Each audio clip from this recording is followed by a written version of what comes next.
What is up, everyone? Welcome to another edition of AOS Trash Pandas. I'm one of your hosts, Rob, and with me, as usual, is the Sultan of Skullduggery, Carson. How's it going, Carson? Getting new nicknames by the day. It's going pretty well. Yeah. How are you? I'm hanging in there. Yeah. Yeah. I've had some fun times recently. I'm starting to understand that old Chinese curse of "May you live in interesting times." It's sort of what it's feeling like right now. Is that a real thing? That's actually I don't great. know. Oh, like I've heard that before. I don't know if it's like real. Like, I don't want to get like historical, like, or whatever, but like there's like this old, like, we always were brought up being told that like that after Pearl Harbor happened, that the Japanese prime minister or someone or the emperor said like, "I'm afraid we've awoken a sleeping giant," or whatever. And like they don't use idioms and stuff like that of sleeping giants. And so I was just like once I lived there, I was like, wait, that doesn't make any sense. Like for him to have said that, you know what I mean? Like it's not just something that they say in Japanese. And so I looked into it and I can find no one says that in Japan. It's not like a thing. And so it's just like one of those things. I think it's like hearsay, or it might have been like propaganda or something at the time, or whatever. Just like not even propaganda, just something that like they said to like whatever, bolster people's spirits or something. Anyway, That's still propaganda. Propaganda can be positive, you know? yeah, no, it's true. Yeah, you're right. I'm trying to stay away from any kind of whatever. Like I'm not making a statement or whatever, but this is just the experience that I happen to have lived out, and I know that like I've heard that expression, "May you live in interesting times," is like some Chinese like curse or whatever, and I always liked it, but I don't know, it might be one of those things that like it's just, you know, a figment, you know, of someone's just thought it sounded cool, or it came from a novel and then someone took it as real, and then, you know what I mean, it just became some kind of weird, Mandela effect. Or it was just something that some guy heard the London drugs cashier say, and he's like, I like that. That's a Chinese idiom now. Yeah. He wasn't even Chinese. Yeah. He was from southwestern Africa, and he was just like, you know what? No. People will think it's, you know, better if I claim it's from Confucius or some kind of ancient Chinese philosopher.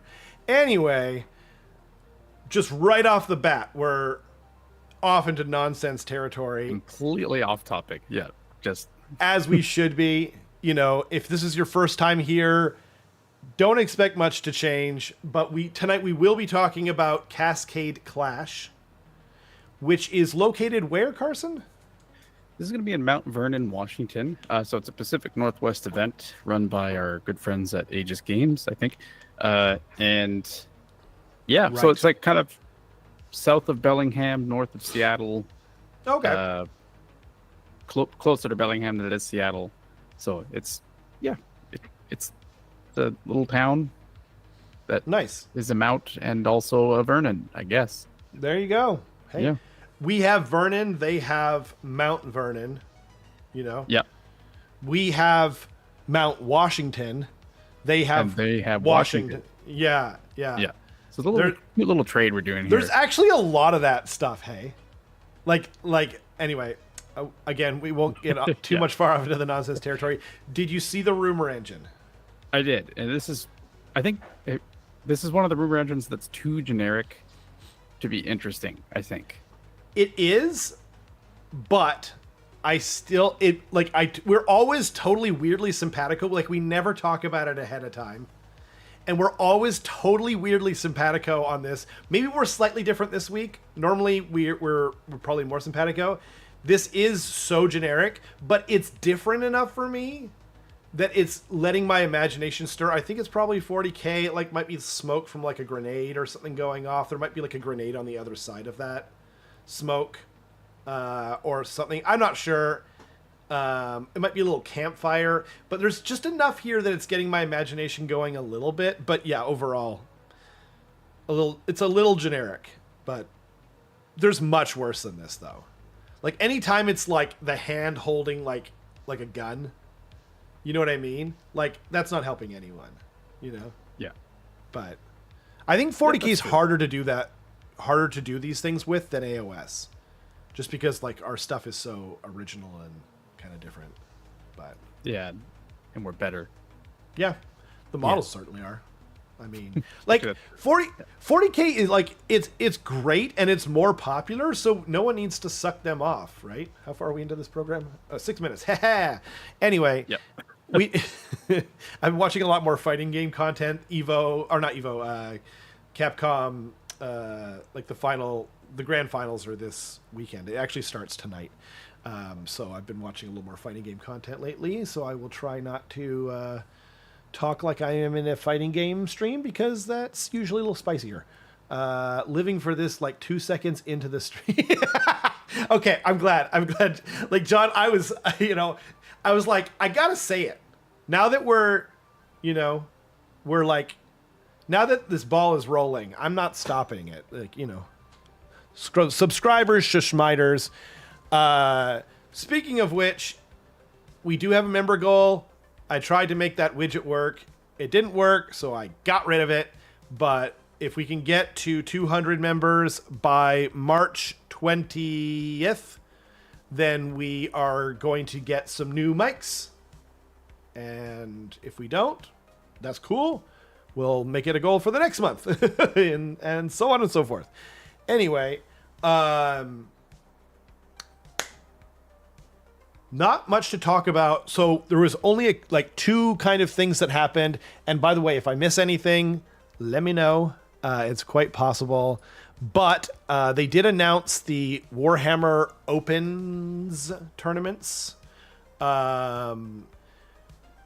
Nothing too crazy other than we're getting our first Canada Open in Edmonton. A good friend of ours, Darren, was like, why is it in Edmonton? But that's cool, but why Edmonton, right? And I was going to say, I had a bunch of sassy remarks to say, right? But I think Edmonton's actually a good choice. It's the main thing is that it's not going to be too expensive to like go there for anyone. And it's a major hub, and it's quite cheap to go there. And fun fact, speaking of fighting games, there used to be a tournament. One of the biggest tournaments in the world for Street Fighter was the Canada Cup, and it was in Edmonton, and usually in the winter. So it was something like, they really showed some heart getting out there. And this is in June, so no one complain, okay? Yeah. Yeah. Edmonton has a history of interacting with games in general pretty well. Exactly. So the Edmonton Open, this event is actually running concurrent. It's actually running as a part of GameCon, which is like a very large event that happens for not only like card game and tabletop tournaments, but also for a lot of video game companies to kind of show off their pre-release stuff. So you can go there. Like if you go to this tournament, it's only 2 days, it's Saturday and Sunday. But when you buy the ticket, you get a 3-day pass, so you can head in on Friday and try out. I think last year they would have had Space Marine 2 there and stuff like that. And my camera's going crazy right now. I'm sorry. That's good.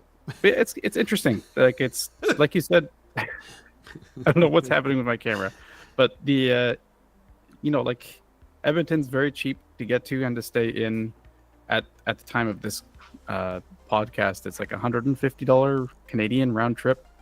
To fly there. That's with basic, just having a personal item with you, but it's still ridiculously cheap.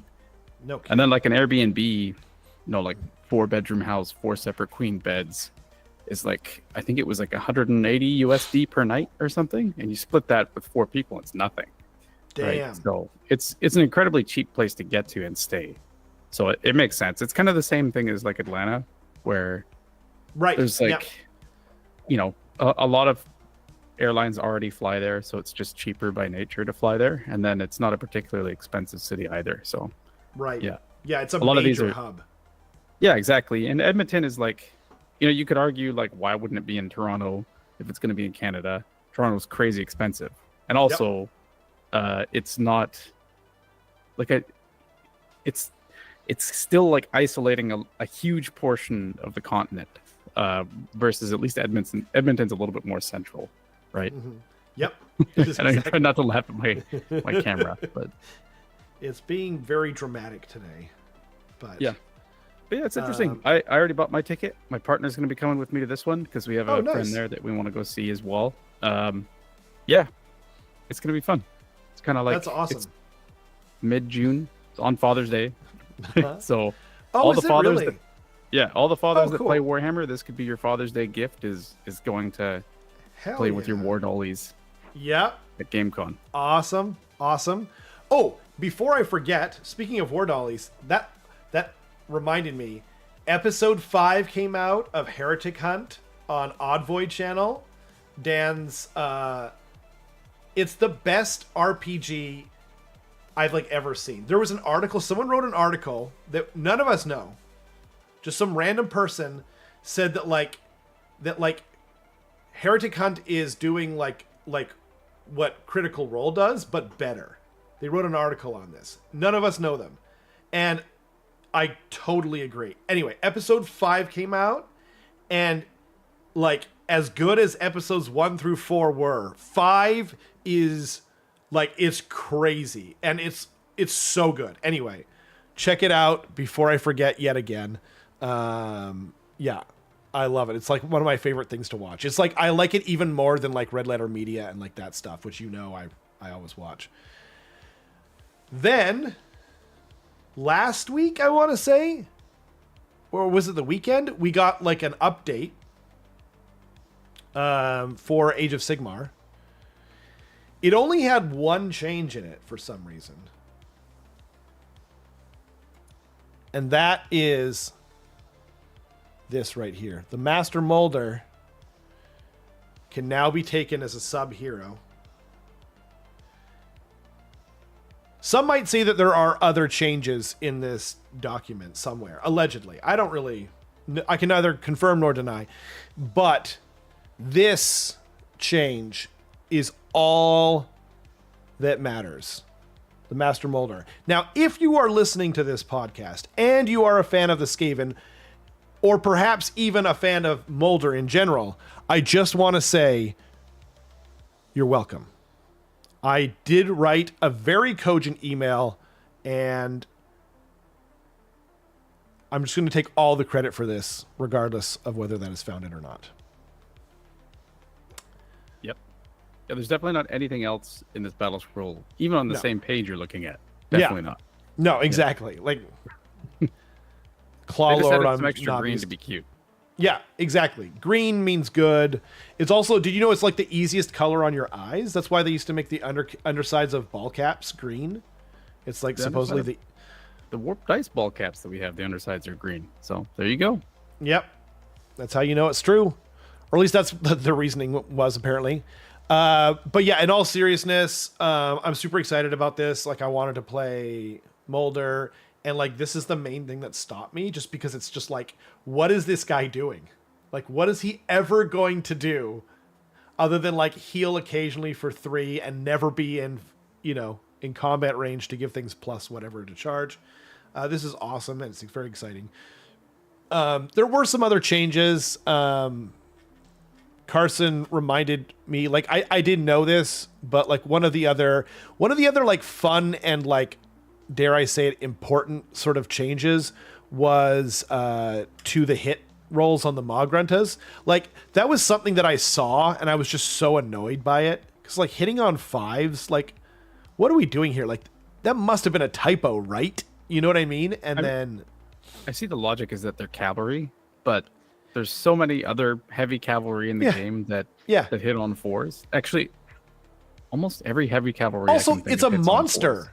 It's a monster. It's the Magrunta. Oh yeah, you're talking about the Gorgruntas as well. I think they were both hitting on 5s though, right? Wasn't the Magrunta hitting? The Magrunta was not hitting on. No, what are you talking about? Magrunta, the big pig. Oh, I don't remember that.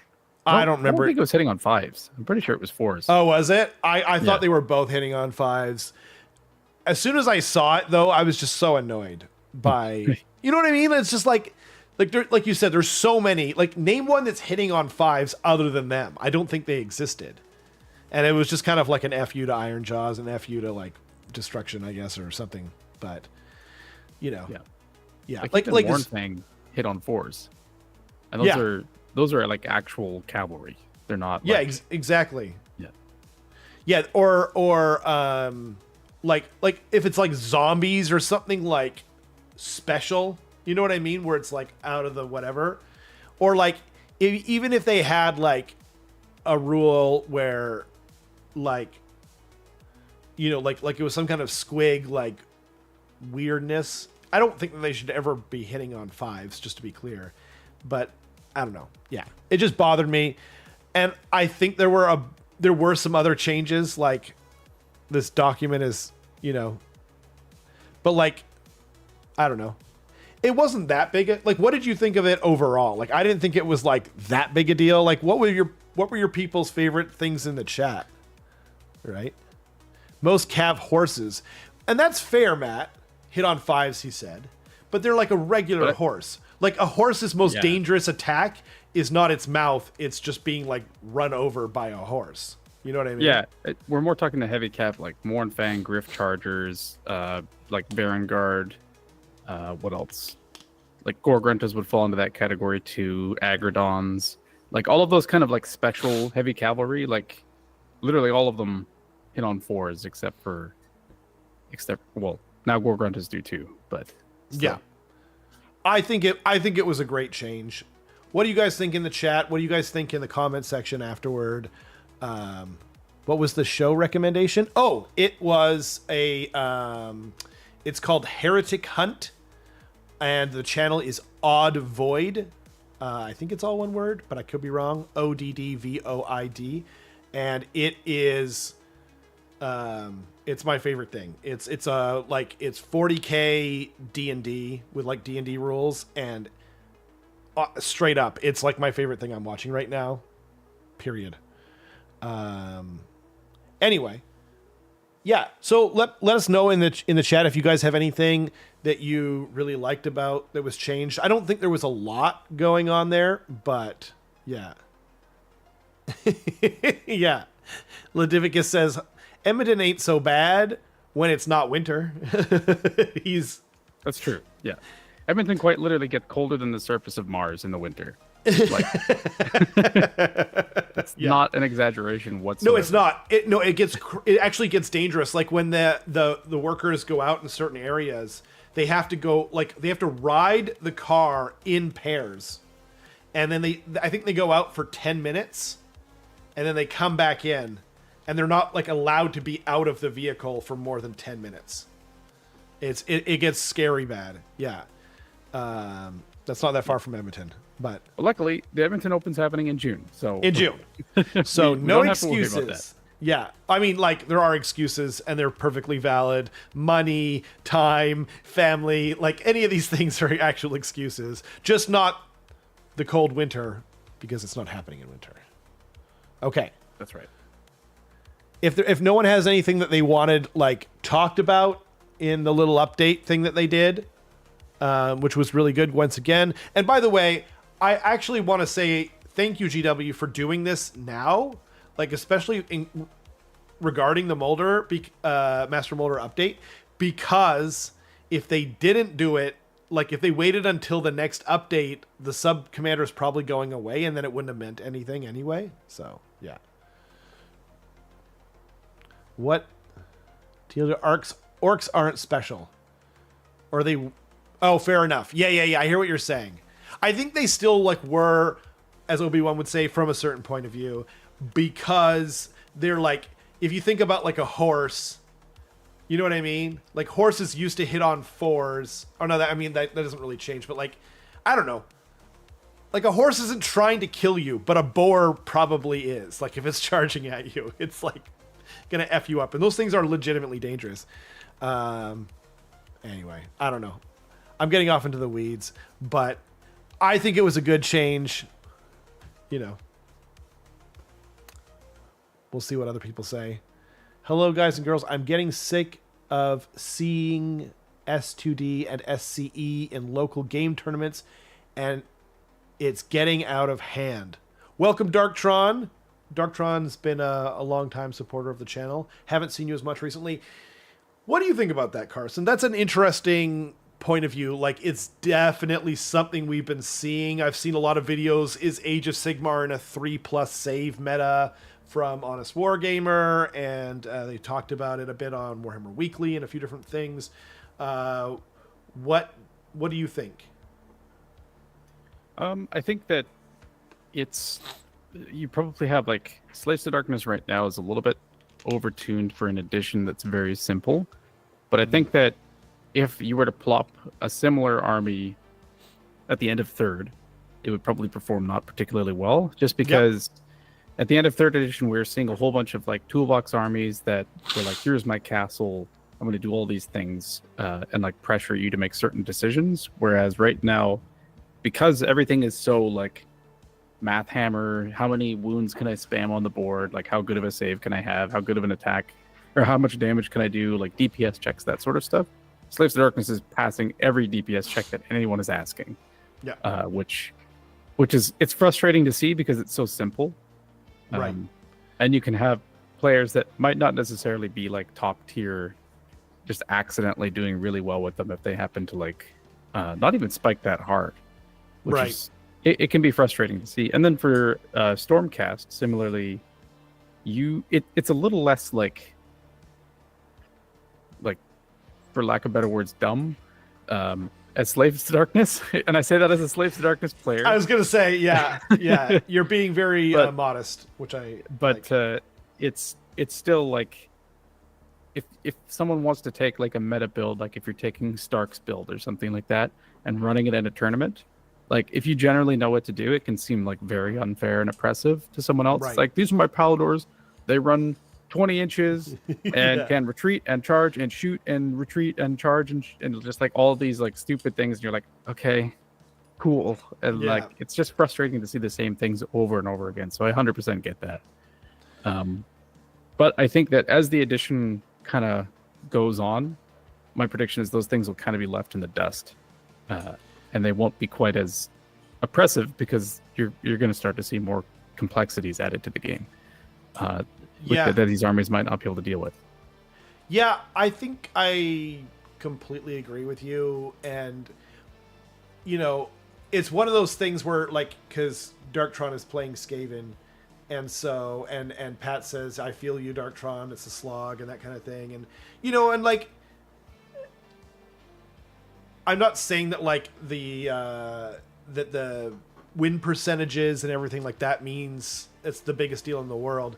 But we know that GW pays attention to those because we know that they're trying to get those numbers in the middle. They're always trying to make the highest win rate be 55% and below. And we know that they're trying to get the lowest things up above the 45% win rate. And that's the zone that they consider good. There's a lot more that goes into it, obviously. And like, even when Git's last edition fell below the 50% win rate, they still kept nerfing them for reasons that they saw fit. Okay, with that out of the way, Skaven is, you know, I'm speaking specifically to Darktron, but to anyone who has like an army that it feels like it's a real slog, you know, if your army is not like a top performer, then I think you can kind of just say to yourself, like, I'll do my best. You know what I mean? Like, there's people who win with Skaven, right? So you can do it. You know, Matt was, I mean, I guess there's been some changes and whatnot, but Matt specifically, who's in the chat right now, he was doing very well with Skaven. So, you know, it feels brutal, but like, I was in that feeling in first edition Age of Sigmar when Skaven never even had a book. Like, we weren't even an army, right? I was playing this damn army when it was just chaos. That was my army faction, was chaos. And then I just happened to take all Skaven, right? And it was brutal. And then the book came out, and it felt like that scene where Rock Lee from Naruto like drops the weights off of his legs and they explode in the ground, and it was just like, god dang, like I'm destroying people, and like it's not even freaking close anymore, just because I was playing with the weights off, so to speak. So like that's my suggestion to anyone who's struggling right now. You know, like if you're not enjoying it, try and like learn the objective game, learn the deeper aspects of your army, and then when you inevitably get buffed, assuming you're playing an army that's down in the dirt, like Skaven and a few others, Cruel Boys, I forget who else, Soulblight Gravelords, it's gonna feel amazing, you know, and like it's worth it, you know. And I've been having some trouble getting motivated lately because I've got so much other stuff going on in my real life, but you know, if you are so inclined, it feels amazing. Or you can concentrate on the painting or whatever. Like there's so many things you can do. So I hope that helped. You know what I mean? We've all been there. We've all had armies that were overperforming. Honestly, I'd way rather have an army that was underperforming after having both, because then you just feel like you can't even take it because everyone rolls their eyes at you and it just feels super bad and everyone just complains all the time. So yeah. Anyway, I will catch up with the chat in a second. Did you want to touch on that at all, Carson, before we move on? No, I completely agree. Like it's a nuanced problem.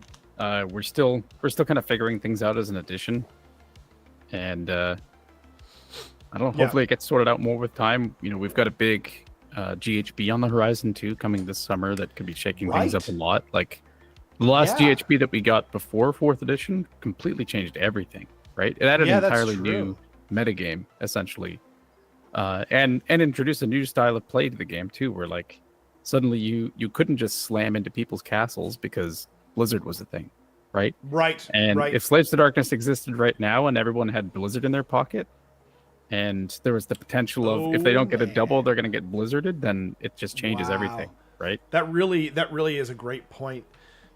And yeah, I mean, like we got a huge major update that flipped the meta on its head with just sub commanders, like just that one little addendum that we got. I kind of hope they stay, but I don't think they will.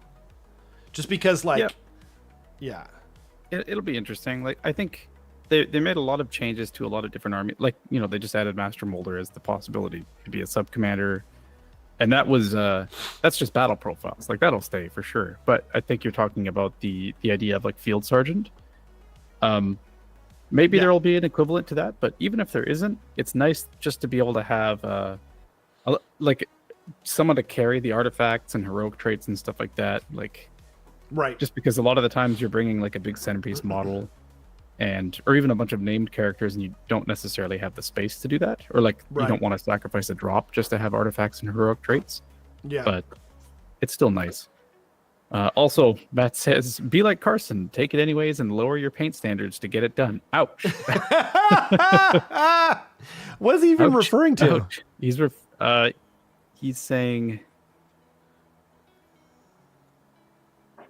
I think it's in reference to the global 3+ saves or a hell of a drop comment he made earlier, where I've been playing Slaves to Darkness even though I don't have the whole army painted. Like I've been borrowing. I see. Just the Varangard now, but ouch. Cruel man. Yep. Yeah. Get him while he's down, why don't you? Yep. Yeah, it is a nuanced problem, as you said, and man, why don't we just take a second just to kind of, I don't want like the chat to get fully away, and I really enjoy interacting with it. Ludwig says, I've had a pretty decent run so far with my Skaven. It's just a bit of hard mode. Yeah, exactly. That's what I was trying to say. I'm 100% convinced that there is a list that will be tournament competitive. It's just that the army is merciless to the player. If the player is you, A, make a mistake, B, get tired, C, not know the enemy. Yep, those are all true. I've had a lot more fun since letting go of the idea of winning. Yes, this is 100% true. And I actually just watched a video on it last night. It's something I talk about with my son all the time. If you get rid of the idea of winning, and I didn't finish reading your thing, but like I was talking about just getting like work on like getting better. You know what I mean? Like if you're happy with how you played, then that's all that matters. And if you just keep playing, you'll get better and you'll figure things out. Yeah. Be like Carson. Yeah. Okay. And then I play Jordan and Ridge and Mitch and Michael, Sabetti and Carl. Yeah, and it's the same here. Like we've got some of the like Carson, you know, been destroying fools. Like he's the person I play the most. So, and he's playing Slaves to Darkness and like whatever, like number 4 player in the world at one point. What's this bucket? Matthias, one of my closest friends. I don't know why I couldn't come up with his name. Same deal. You know what I mean? Like, I feel you, and it is tough, but like, you know, you can also use them like steel sharpens steel. You play against them, and then, you know, and then actually here's a thing for you, Darktrons. When you're playing these people that are obviously very good, maybe not as good as Carson. I'm just kidding. But you know, after the game, even when we're doing a battle report and we're just kind of having fun, we always talk about what we could have done better. And so ask them, like, you know, if you get your teeth knocked in, ask your opponent. This doesn't even just apply to wargaming. Like, we're getting a little philosophical in the weeds here, but it doesn't just apply to wargaming. Like, anytime you have, like, you can do this. Like, they've actually shown that if you do this at your job, I think what it is, like, people that do this at their job are like whatever percentage, I don't remember what it was, so I don't want to say, more likely to get promoted, etc. Like, it applies to everything. Ask them, what could I have done better? You know? Jeremy Lemoy, thanks for joining the channel. I know he doesn't need this advice. I didn't know he had internet. That's crazy. Whoa. Okay, Jeremy. Moving right along. I hope you guys enjoyed that tangent. I'm sorry I could not get to all the comments. You guys are being so awesome and supportive, and there's great comments. So if you're watching this in the future, make sure you have the live chat turned on. But Carson, it's time. Rob. DJ Carson is spinning on the screen right now. Carson made this thumbnail, and I'm not pointing that out like whatever. I love this image so much. And if you guys look closely at the thumbnail that Carson made, it looks like there's like a huge divot out of his head, like he's a baby, and someone just came in and gushed your head in. It's so awesome. But he made this. And I had a very busy day today, and the backstory is that Kenrick sent me this like as a sticker, so it was a white background. I was like, okay, here's what I'll do is I'll just like, I have like 5 minutes to make a thumbnail. I'm just gonna use the quick select tool to cut me out of it so I can put myself in front of like the Skagit Fairgrounds or whatever it is.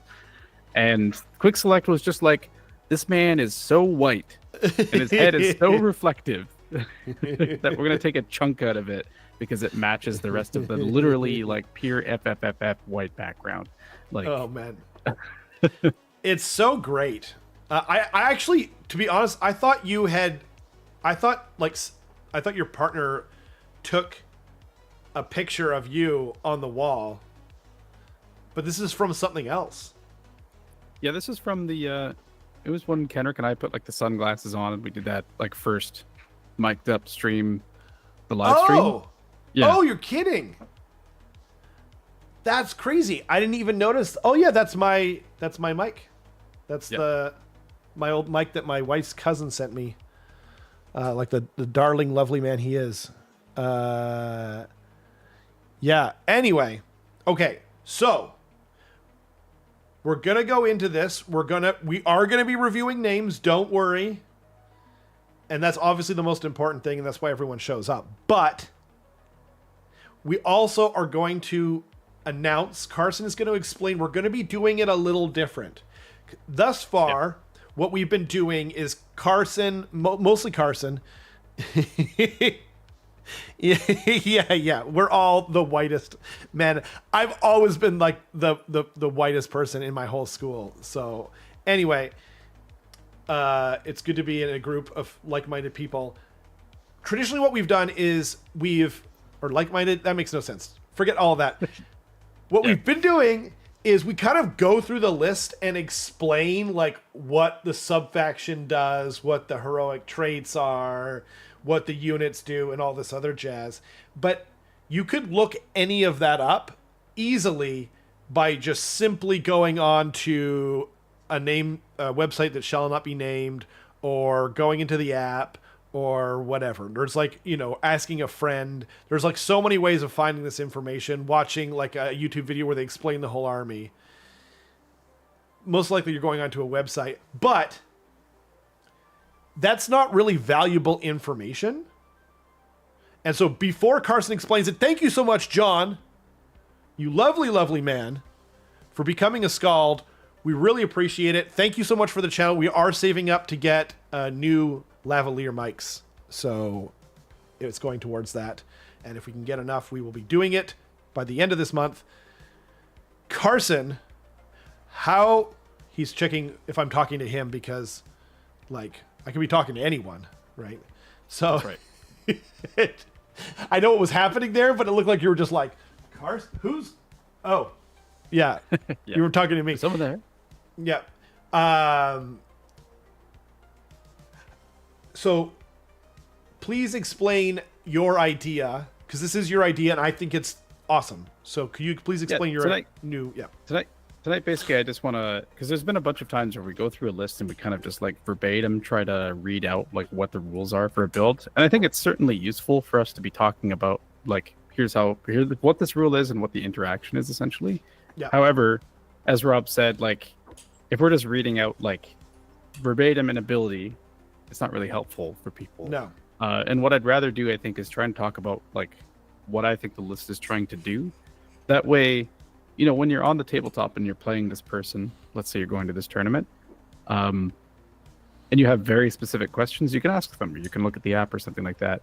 But hopefully going into your game with this person, you'll know like, okay, I know that this list has this general game plan, and this is what I should kind of be doing to try and either prevent that or defend against it or what have you, right? Yeah. Because like when I'm setting up for a game, people will explain their list, quote unquote, explain it. Like my artifact does this, my subfaction does that, whatever. I don't usually retain that information because like I'm half thinking about what I'm about to do. But if I know their game plan, like if I know their game plan is to teleport in from the flank and try and alpha strike me, then I have like, it's just so much more valuable information. So, and I think Carson, like you don't need a Carson to explain what an artifact does. You can look it up yourself, but Carson is a great Carson, like, and others, we've got Matt, like we've got other people, but like we've got Carson on this show. So he's a valuable resource. So we might as well use him. By the way, that is John, right? That is John. Okay. Cause he says, yeah. I have a follow-up question, ... And it's just been sitting there for a while, bothering me. I'm very nervous about it. I don't know what he's going to ask, but I was just going like, did I call him not like, is that not John, that our friend John from Seattle? Anyway, yeah, please ask. Although I am still nervous. Okay. All right.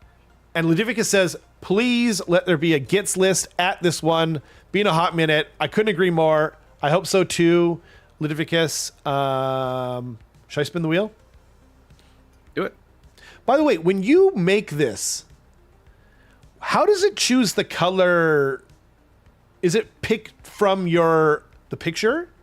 Yeah, you can either leave it as like a rainbow, or it'll give you an option to be like, generate the colors based on the color palette of the image. That's what I thought. Yeah. Yeah. That's very suiting because it looks very different shades of pink and with a little black in there. So I hope there's gets. I hope there is. What else do I hope? I hope there's Iron Jaws. Oh, it's John. Speaking of John. Okay, John. I am a little nervous here. John Zoshak. Oh, John. Come on down. Oh, are you serious? Okay. No, there's a name. There's a name. I panicked there. I should be nervous. What, John? What did I do now? So it is a Seraphon list. Okay, it is my friend John. Okay. Is that why I should be nervous? Anyway, it is Seraphon, and the name of the list is Children of the Stars, through sorcery, scale, and claws, bring deliverance. You piece of crap. You piece of crap. I think he knows how I feel about English haiku, and he did this anyway just to vex me. You son of a bitch. I think this is probably what you were talking about. How do I even rate this? Do I rate it like do I crap on it because it's an English haiku, or do I mark it up because he's clearly trying to get my goat? I don't even. Yeah, I think it's a haiku, right? Gonna be a degen list for sure, says Matt. What's sick about the app AOS that you can't fact check an army rules that have a new Battletome book? What's sick about the app? He's talking about if a army has their book released and you don't have that army, you can't actually fact check their rules, which does suck. That does suck. There are alternatives. There are alternatives. Yeah. It is indeed a haiku. You piece of crap, John. I don't know. I kind of feel like I want to give him first of all, this style shows more effort. It is on topic. And despite how I feel about haikus, or maybe because of how I feel about haikus, and I think John knows this in English specifically, I want to give him. This is going to bother me though. Okay, first, Carson, you go first. You go first. I think that we oftentimes require it to be funny or stupid in some ways. Yes. Uh-huh. But there is something to be said about a nice thematic list name that also it's got a nice cadence to it. I know that you have a special relationship with English haikus, but I tend to like them if they're well done. Well, and I understand that. And that's fair. So I'm gonna say upper crust. Upper crust? It's okay. I like it. No, I'll say upper bin, actually. I like it. Upper bin? Okay. Yeah. He's going upper bin. John? And we'll go into the list while we wait for you to reply. Don't assume that you know where I'm going with this, but I have one question for you. Were you trying to get my goat? So first of all, no one knew that we were going to do this list review until an hour and a half ago. Right. So that's true. Oh, that's fair. But we do that on a regular basis. That's true. Okay. But I need to know. I need to know, John. Okay. So why don't we, Carson, please explain what do you think this list is trying? And John can also correct us, which is kind of nice because he's in the chat. So there's a couple key parts of this list. Number one is obviously going to be Croak. He's got magical dominance. He's got a lot of pluses to cast, pluses to unbind, board wide unbind, that sort of stuff. Then you've got that interesting Distillodon with Arc of Sotek, which every single combat phase is going to be splashing even more mortal wounds to up to 3 enemy units, I believe. Then you've got the Sunclaw Starhost, which any Saurus or Croxagore units, up to 3 of them rather, can make a pile-in move, and then they do 2-up D3 mortals with that pile-in move. So basically what this list is trying to do is just grind you down, essentially. And it does a deceptively large amount of damage. It's fairly castle-y with those Saurus warriors. I know that they have a 4-up save, but if they run the Asterism, where it's like Wetzel's Pretzels or whatever it's called. Wetzel, yeah. Yeah. If he's wholly within his territory, then he's going to be -1 to your rend in melee. And if they're all on an objective, they get +1 to save, and they can all out defense on top of that. That's true. That's almost an effective +3 to save, which gets pretty ridiculous, Right. Unless you have a crazy amount of rend, it's going to be really tough to chew through them. So he's got to have this really tough to crack castle that if you get anywhere near it and you get gummed up in it, he's just going to blow you to bits with all of these sources of mortal wounds. Because Croak is going to be picking 3 separate units 3 times if he's casting Celestial Deliverance, and just exploding things within 18 inches. And then the Bastillodon's going to be doing that, and then at the end, if anything's still in combat, they're going to be chewing on you. On top of that, he's got one big hammer, which is the Agrodon Lancers. They can be given run and charge and just sent as a torpedo at something, they do a lot of damage and they can be pretty tanky too. And then he's got the really annoying piece of the Hunters Who Want You with the Starstone Bolas. So he has like a threat to make you come to him, and when you do come to him, he wants to gum you up and just like grind you down with all of these sources of mortal wounds. So that's what I think this list is trying to do. Correct us if we are wrong in the chat, John. It's awesome. And by the way, 2 of those things, like the asterism can be done, it's for the whole army, whereas, but it's just the warriors that get +1 to save when they're on the objective. I know you said that, but I just wanted to note that for people, just so when they are playing the list. That sounded very good to me. Like I haven't played this army this edition, but it's one of my favorites, so I do. I think you're totally right. And Bastiladon the Bastildons are like one of the hardest things to kill in the game. Like it's one of the few things that has a 2-up save still. It's wild. It's really awesome.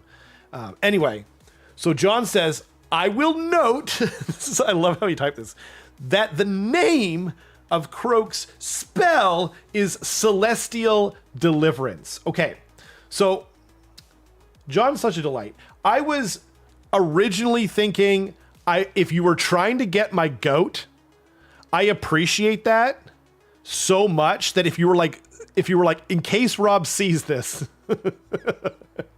I'm doing this just to bother him or whatever. But he had no idea I had a thing with haiku. I was gonna mark it up. But as English haiku go, this is in the style of like a Japanese style poem. So upper bin. And as Ludivicus said, the current leader of the pack. It's very good. I just have a thing. He actually wrote sumimasen in the chat, which just means excuse me or I'm sorry in Japanese. So the thing I have about English haiku is there is like, in Japanese, it's more of like a game and it's done per letter. It's done per character. So there's hard and fast rules. But in English, clapping, you can clap fast, you can clap slow. There's no actual thing. Like you could do something in Chinese, you could do something in Korean, but our language just, but we're more obsessed with haiku. Like if you play the game Ghost of Tsushima, all the English, he sits down and it says like, write a haiku, and you pick out the different things. And it's really lovely, actually. But in the Japanese, if you listen to the Japanese, none of them are haikus. No one ever does haikus in Japan. Like it's extremely rare. Poetry in Japan is almost never a haiku, which is kind of part of the irony. Anyway, that is my little, I'm sorry if I, whatever, but it was awesome. I do like this, and it is in the style of it. Actually, the book, I gave Carson a novel for Christmas. I'm sure he hasn't read it. He's been extremely busy, but I read some of it. Did you? I read yeah. A few chapters on the way to LVO. So. Oh, cool. Yeah, that novel. It's actually like 6 novels in Japanese. I used to own the first 3. Very hard to read because it was written like 150 years ago. But that actually got me into writing poetry. Which is not something I've ever been into at all. But yeah, by the end of it, I was like full on, like I just got really into it. Sorry, that was another tangent. Great recap by Carson explaining this. Current leader, for sure. Easily current leader. And I'll go to the next one. Cool. Let's do it. Okay. I'm just getting rid of the rumor engine and other stuff. Keep my tabs. Tadashi! What is going on? That's basically correct, Carson. It's a castle list with efficient Saurus warriors. I'm worried with all the wounds, dense stuff people are running to counter S2D and SCE. Yeah, interesting. That makes sense. Chris Hall. Actually, it's Lord Cringe. Chris Hall. Okay. Where are we? There we go. Chris Hall. Dimensional Cascade. Slaves to Darkness. Oh, welcome to the darkness. Yes, sir. So I mean, Be'lakor is the Dark Master. he is. That's true. Okay, first the name, Slaves to Darkness. It says, I think I don't get it. Be'lakor Gaunt Classic. So the reason it's just a descriptor for what it is, because he's got the Gaunt Summoner with Be'lakor. Like those are his two arrangements. Okay. So I'm gonna say recycle bin. I was hoping it was like a potato chip reference, like Lay's Classic or whatever, like Coca-Cola Classic or something like that. No. Damn it. Sorry, Chris. By the way, Eves commented on the last time we did this, like assignment, like something like that. Like, I didn't know there was an assignment. Yeah. And now I know. So thank you so much, Eves, for watching and for, going on. Anyway, sorry to interrupt. So yeah, recycle bin. Maybe just didn't understand the assignment.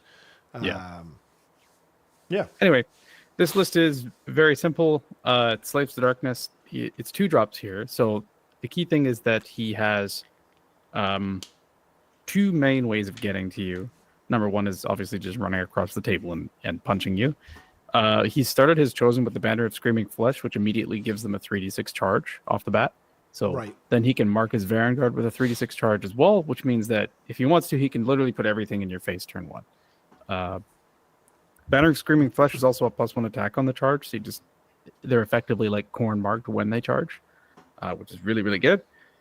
And the key thing here is that he's got that Gaunt Summoner, where those chosen, he has the option of putting them in like reserves, and then the Gaunt Summoner can be like running and teleporting to some like super far off corner of the board and plopping the chosen down next to him. And because they have a 3d6 charge, even though they start outside of 9 of you, rolling a 9 on 3d6 is quite likely. I think it's like a 93% chance or something like that with a reroll. Like, it's a very high odds for him to get that charge. And if he casts a spell, it can be a 7-inch charge instead.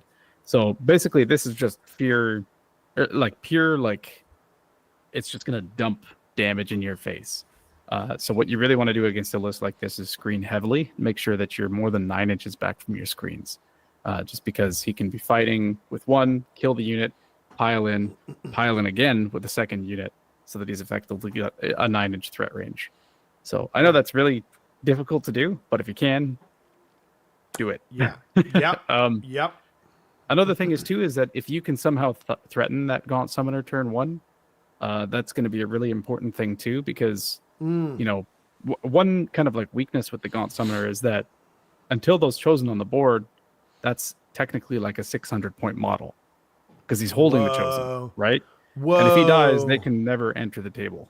Whoa. So if you can like if you can deploy in such a way where you're saying like, hey, if you're not careful, or if you don't take the first turn or something like that, I'm going to go kill your Gaunt Summoner. Right. So or even if they just make the mistake and put him in sniping range or something. Yeah, exactly. So that's a big thing there. But yeah, otherwise this is just like a really aggressive, he's just gonna, chances are he might even just take turn 1, just throw everything at you, and then Be'lakor whatever's left. So Dark Master is going to be turning a unit off for a turn. The Raptorix, those are the little birds from like Warcry before, right? So they're just a chaff unit? Exactly. Right, yeah. Okay. And how many points are the little demon guys? Furies? What are they called? Yeah. They're 120, I think, right now. Okay. So that makes sense. Wouldn't quite fit. It wouldn't quite fit. That's what I was thinking. Interesting. Because like they're faster and they're probably doing that kind of thing a little bit better, but I get that. Okay, so we'll move on to obviously this one's not in the ranking for maybe best list, but once again, we forgot to explain the ranking system. So John was actually a part of the very first time we ever did this, and he brought over the ranking system from, what was it? What was it called again? Was Drag Race, I think, wasn't it? Drag Race? Was it something else. Some other... Maybe a channel that was reviewing Drag Race or something. RuPaul. Oh, maybe, yeah. I don't remember. So John was on here, and then that's why originally it was Toot, Boot, and what was the other one? Shoot. Shoot, right. I think that's right. Now, shoot or toot was good, boot was bad, and shoot was great. Yeah. Yeah, but see, that's the thing. Drag Race. Thank you, Madeline. We still don't fully understand that, and therefore, in the spirit of our show, we had to bring it in line with the spirit of our show. Now, the spirit of our show is a what do you call it? A trash panda, also known as a raccoon, going through your garbage, right? And pulling things out and eating it or whatever, and then you flash the flashlight on it at like 3:00 in the morning, and it looks into the flashlight and hisses at you. That is the spirit of our show. Our spirit animal is a raccoon going through your garbage, and therefore our rating system is a garbage can, where the raccoon is finding your list name in the garbage can. And the higher up it is, the fresher the garbage is, and the tastier and better it is. So that is basically it. So it goes upper bin, mid bin, lower bin. And then there's moldy bits, which is in between middle and bottom. And there's upper crust, which is in the middle and the top. And then there's didn't understand the assignment, which means they just didn't know that there was a game. So they just submitted the list name, not realizing that anyone's going to look at it. And recycling bin is if we're not sure if they understood the assignment or not. And then there's 5 and 0 in our hearts. And then in between 5 and 0 in our hearts and upper bin, there's 4, 0, and 1. And yeah, and that's it.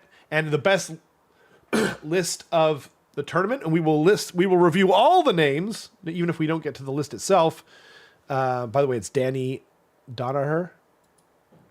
Yeah, we will always crown a winner of naming their list. So I hope you can forgive us for not keeping, but we can't steal someone else's thing wholesale. We had to make it our own, Yeah. Maybe we'll have to put up a graphic or something. Then... Yeah, I forgot. Matt sometimes uses Madeline's account. But he was in here earlier with...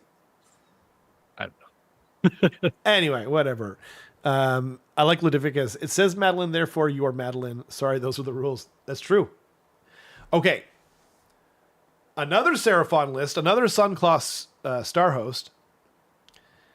And the list name is, Can I Pet That Frog? All capitals on the frog. Or Frug, as it says. I'm reading it as Frug. Yeah. I just assumed because Croxagore. Lord Croak. Yep. I want to say mid-bin. Mid-bin? Like, solid. Yeah. Yeah. Fun. I like it. Agreed. Yeah. As for the actual list itself, very similar to John's list. There's a couple different changes. So, as I said, this is a very Castle army that kind of wants to pressure you into coming closer. However, note that there are not any Saurus warriors in this list. Instead, what he has are some Saurus guard, which are going to be a little bit tankier with a 5-up ward if they're near Croak, or any hero for that matter. And then he's got the 2 packs of 3 Croxagore, which are deceptively tanky at 6 wounds each, but also they will absolutely just slam any infantry they get into combat with, right? Like, they sure will. +1 damage against infantry. I don't think they're plus rend or anything like that, but they're still just like they'll just explode something if it doesn't have a good enough save or if it fails those save rolls. So they can still be doing the Sunclaw Starhost pile-in thing, so it'll be kind of functioning the same way at the end of the turn as John's Saurus Warriors. But yeah, otherwise it's a pretty similar list, pretty similar game plan. Wants to pressure you into kind of like getting within Croak's range, and then he's just going to start picking off your important pieces. So yeah. Something to note about this, and obviously it was because Danny couldn't fit in 2 units of Hundreds of Huanchi with Starstone Bolas, but the Bolas are the only ones that can make you charge on 1 dice. So that's, and then obviously the Dart Pipe guys are there to just grab objectives and whatnot, but don't mix the 2 up. Also, Madeline, apparently it really is Madeline, and she says, "Can I pet that dog?" Right, that's the name of it, is a reference to something that I don't know of. but thank you. I'm still going to keep it there, even though like I obviously don't get the reference properly, but you don't know the source reference either? Okay, cool. I'm not feeling this bad then. Yeah. Awesome. Moving right along. Okay. Whoops. I didn't mean to. There we go. I'm going to spin that wheel.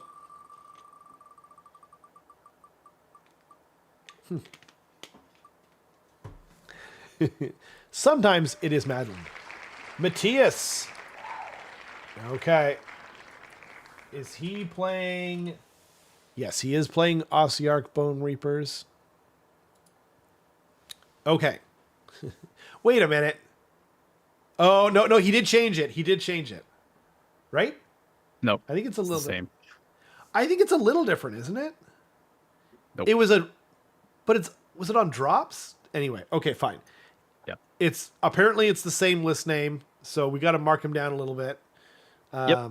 So here's the thing. We didn't say that we're going to be doing this show, but you should be changing your names every time regardless. Just in case. Just in case two idiots on the internet. Yep. With mediocre opinions. No, Carson, and bad you know complexions. What? Sorry? I was going to say, you know what? No, don't change it for us. Change it for yourself. Yeah. Yeah. Exactly. Anyway, you didn't change it, so lower bin. Lower bin. Yeah. If you did change it, if it is slightly different as I thought, mid bin. Moldy bits at best. Moldy bits at best. This is his Cake or Death winning list. John also brought, I believe that's his Cake or Death list, the Sunclaw Star Host one. Matthias's list is very anti lean armies, if that makes sense. So if you have a very low surface area and Matthias wins the roll off for, let's say you're both 1-drops or something like that, it's a good chance he's just going to come and punch you in the face immediately to end the game in 6 minutes. That's kind of the general game plan. The reason why I can do that is because he's got so a key thing is going to be Cabalos Lance, which is his sub-faction. Both units of Death Riders and Xantos can be making a pre-game move of 6 inches, which means they're 6 inches closer to you. Then he can be doing the Ossiarch Bone Reapers big command thing for plus 2 inches to move. So they're going to be moving 12 inches on top of that. So most battle plans have you starting 18 inches apart, and they're moving 18 inches to get to you. And then with a +1 to charge as well. So it's just going to be just absolutely slamming into you at full force. And the Harbingers fly, I believe. They do fly. The Harbingers won't be pre-game moving, but they're still moving 12 and charging 3d6 +1. So it's still real far. So he's probably hoping he can just hop your screens with those things. That's what I was thinking. Yeah. Then when Xantos gets into combat, he's going to be popping a once per game bubble of +1 attack. So those 3 attack Morghast are suddenly 4 attacks, which when they're 3 damage each and crit 2 hits, that's really impactful. So it's a really simple list. It has some nuance to it because you have to remember that Arkan's going to be projecting that big bubble of 18 inches of spell ignores. Right. On a 4-up. And then it does particularly well into things like Nurgle, where anyone that's going to be relying on a 5-up ward, he's got that spell that can be subtracting your ward save by 1, the Endless spell. And then he's got Drain Vitality for the -1 to save and -1 to hit. So even if you have a really good save and a good ward, there's a chance that this list can still shred you apart. So this is just hyper aggro, extremely fast. You really have to make sure you're screening well. Otherwise, this list is just going to end the game turn 1. I was just going to say, I hope you brought screens. Yeah. Yeah. It's cool, though. Matthias is doing his own thing, too. I do agree, though, with Ledivicus that we're all still waiting for him to come back to the motherland and play Skaven. He is a traitor, and therefore the list name is always Sludge, even if I rate it differently. Yeah. Them's the rules. The really thing that I hate about this white screen is it's showing off how white I really am. I've got my lamp over there turned up fully orange to make it appear like I'm not a ghost. Chris Lemoy.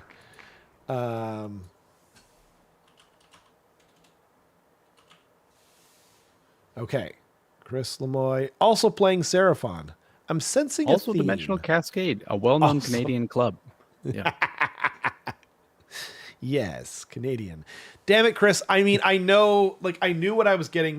Can someone, like, write the Lemoy's an actual letter? I think Jeremy is here in the chat. Jeremy, you guys, you need to come up with list names, man. You're so smart at the game. You're so good at the game. We need you to come up with some interesting list names. But didn't understand the assignment. And it's another Sunclaw Star host with Lord Croak. Yep, it is. It is indeed. This time, however, it's 3 drops instead of 2 drops, which is kind of interesting. Because he's chosen to bring a Skink Oracle on Troglodon, which I don't actually know what that does, and I don't know what the artifact or heroic traits are either. So I'm just going to take a quick look at that. But the general game plan is still going to be the same. It's a castle army. It probably wants to draw you in a little bit. Let's see, Skink Oracle. It is a caster. It does have a shooting attack.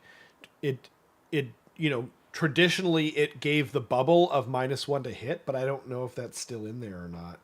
Yeah, so now the rampage is pick up to 3 enemy units in combat with this unit to be the target. Roll a dice for each target. On a 3-up, subtract 1 from hit rolls for the target's attack for the rest of the turn. Oh, crazy. It used to be a bubble, but... And then it's -2 control score for units that are in combat with it as well. Okay. Let me take a quick look at the... it probably has crit mortal on its jaw attack. It's got the... makes the Trog ethereal. Whoa, yeah, right. And heal D3. I assume that's Being of the Stars that does that. Incandescent Retrices. Retrices is a heal D3. Or is it Retrices?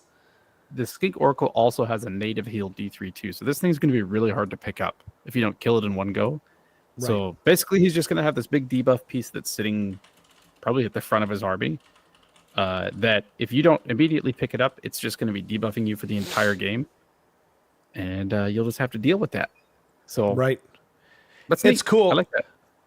I was actually running. It's funny that I forgot, but like at the very start of 4th, I was looking at playing Seraphon more, and I was looking at not the heal, but the Being of the Stars on the Troglodon, and completely forgot about it because I was, went back and forth between that and the old blood on Carnosaur. Let's find out how to say Retrices or Retrices. Okay, Emma Singh.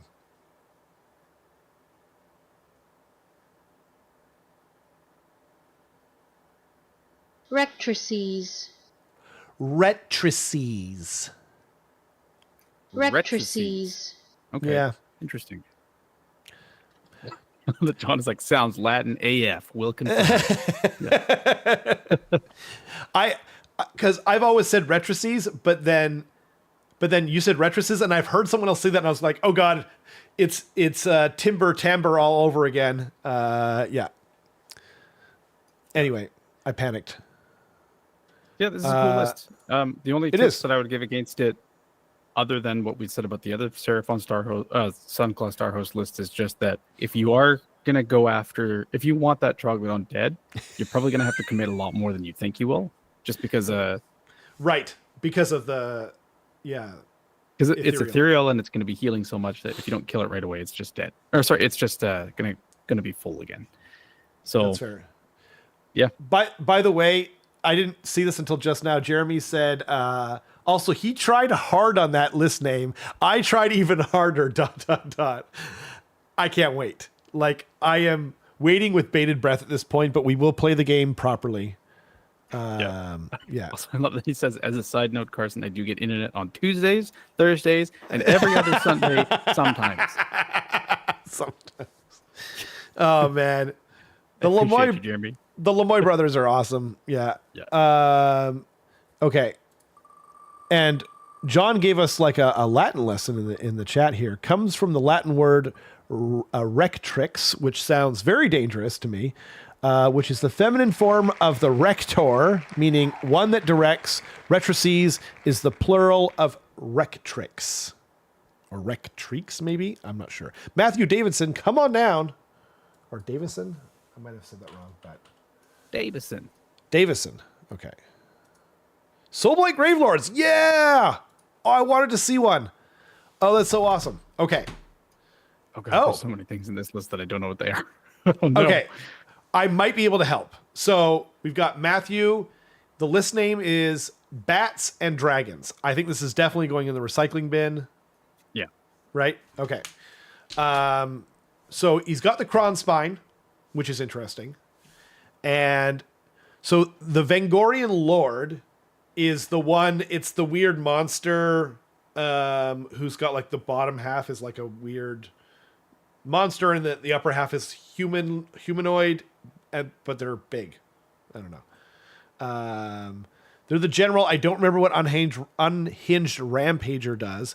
Vargeis are Crypt Flayers, but like the old school ones, like the real man-bat things. So he's got 2 of them reinforced, by the way, which is very interesting because like I didn't even occur to me that those things were usable. 2 zombie dragons. What is going on here? This is awesome.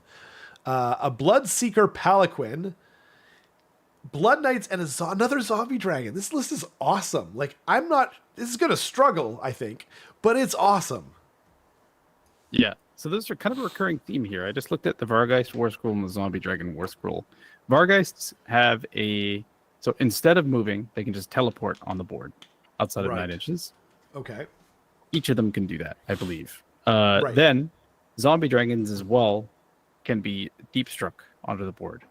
Right. So he's got 5 units in this army that are going to be teleporting around. Right. Which is basically just saying, like, especially on a spread map, it's going to be very difficult to win on primary against this list. Just because he's going to be kind of bouncing all over the table. That's true. So that's kind of the big thing that I'm seeing. And then Bacchanal of Blood, for anyone that doesn't know, is just going to be a +1 to cast for vampires that are not in combat, as well as a +1 to wound for vampires on the charge. So those Blood Knights are going to be benefiting from that. I think the Bloodseeker and Palanquin is going to be... It's a vampire unit, yep. Is Vengorian Lord a vampire unit? No. No, okay. So those first 2 will be, but not the Vengorian Lord. Yeah, it's neat. It's cool, man. Yeah, it's cool. Like, it's very different. So it's so different. I love it. It's hyper mobile, not in that it can close gaps extremely quickly, but that it's going to be teleporting all over the place, right? Well, and the Blood Knights are moving quick, and the Zombie Dragons are moving quick, and the Vargeist are moving quick. So it is kind of hyper mobile in a way. That's true. They're all moving like 12 inches each, except for the Blood Knights moving 12 inches as well. Yeah, they do. Yeah, and maybe the Zombie Dragons are moving 14. Either way, yeah. Oh dear. There's some chat going on in the chat. Anyway, So I think in general this game plan is going to be he probably wants to try and spike a whole bunch of shooting attacks from the zombie dragon into you after they deep strike down, because they're D6 shots each. Yeah. And they can actually hurt if they roll well on those. High rend. Yep. And then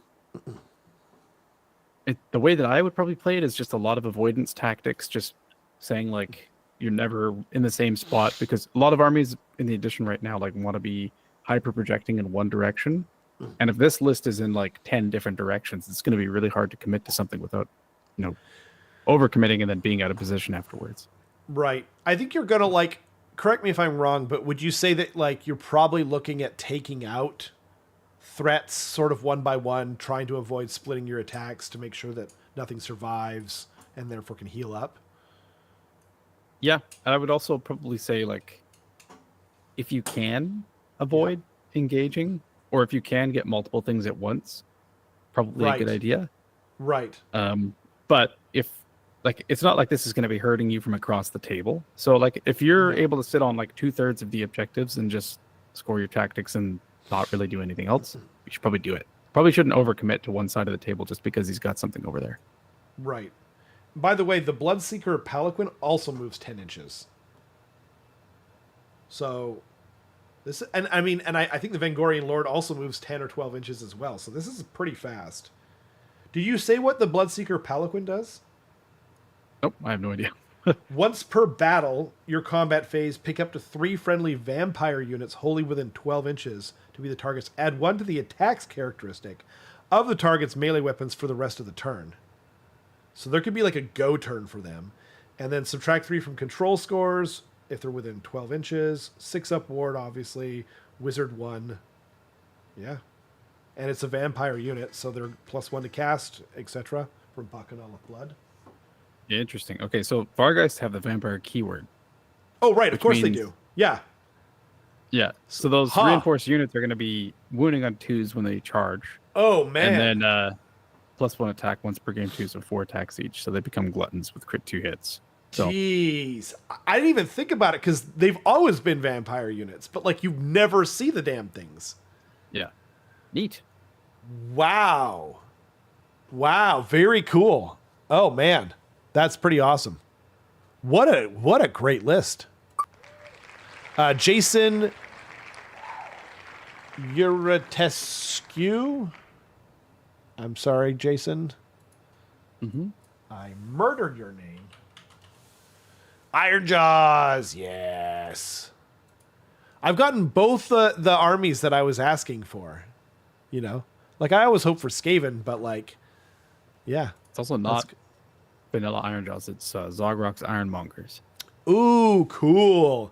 You know what's crazy is like when this came out, everyone was like, "This is the thing of this book. This is overpowered. It's super good," and I haven't seen it at all. Man. You guys.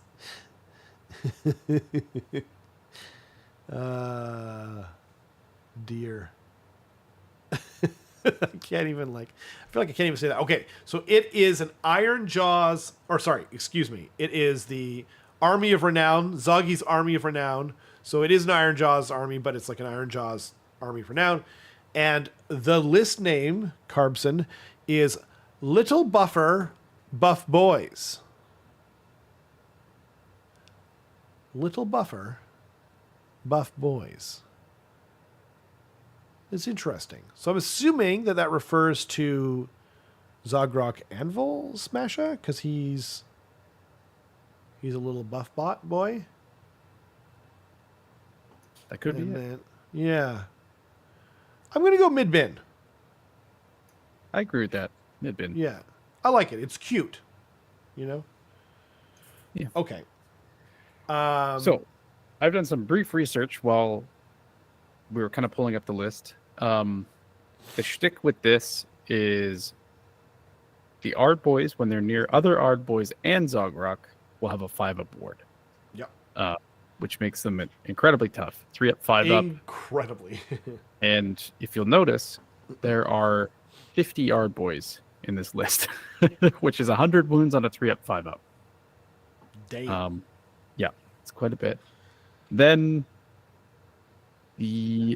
so I'm just gonna this is one of the times where I will read out like the artifact and the heroic trait just because they're pretty much new to everyone. That's a good idea. Yeah, it's not like we're reading out the whole thing, you know. Yeah. So the artifact is basically so that's the one on the what is it? Ardboyd Big Boss, the Great Wallapa. The effect is if any damage points are allocated to an enemy unit by attacks made by this unit, that enemy unit is crumped. Until the start of your next turn, while a unit is crumped, subtract 1 from save rolls from that unit, and ignore positive modifiers to save rolls for that unit. So basically, if the Ardboy Big Boss actually hurts something, it's -1 to save, and you can't have positive modifiers to it, which is really good. Insane, yeah. The only problem is it's hard to hurt things with a Big Boss without him dying himself. Right. But, now, does he have to stay alive for that to be the thing? It's not a bubble. It's like an effect that happens, right? No, it would. So I mean, so you could charge him in there and let him die. Yeah, it's a passive. Yeah. Okay, so you would apply the passive effect and then, yeah, neat. And then the Weird Odd Shaman has a passive heroic trait. If a friendly Zogrok's Ironmongers, Ardbors, or Brutes unit wholly within 12 uses the rally command, you make 3 additional rally rolls of d6. Whoa. Okay, that's huge because the Ardboy Big Boss gives +3 rally dice to Ardboys. That gives +3 rally dice to Ardboys and Brutes, which means Ardboys can be rolling 12 rally dice. So on average, you're bringing back 6, which is pretty gross. They have to not be in combat because to be able to use rally, but like, wow. Okay, but then like with a 5-up ward and like all these other things, like you might be crumping. Some serious face. The only thing I'm not really sure about this. So, by the way, maybe Madeline says the prayer is a big deal. Oh, he has no priest. Yeah, that's what I was going to point out. So I thought there was something I was missing, but I guess that's figured out. What was the other thing I wanted to point out? And then the spell is just a 3d6 charge, basically. Right. So, which is good. Yeah. Oh, yeah. The thing that I find interesting about this is so Zogrock can be a sub commander, as can the Ardboy Big Boss if you have a Mega Boss. So I'm curious as to why, like, I don't think Jason is here with us, but like I'm curious as to why he didn't finagle that, because it just makes everything so much more mobile, you know. But it's really cool. I'm glad to see this, like this Army of Renown, rather.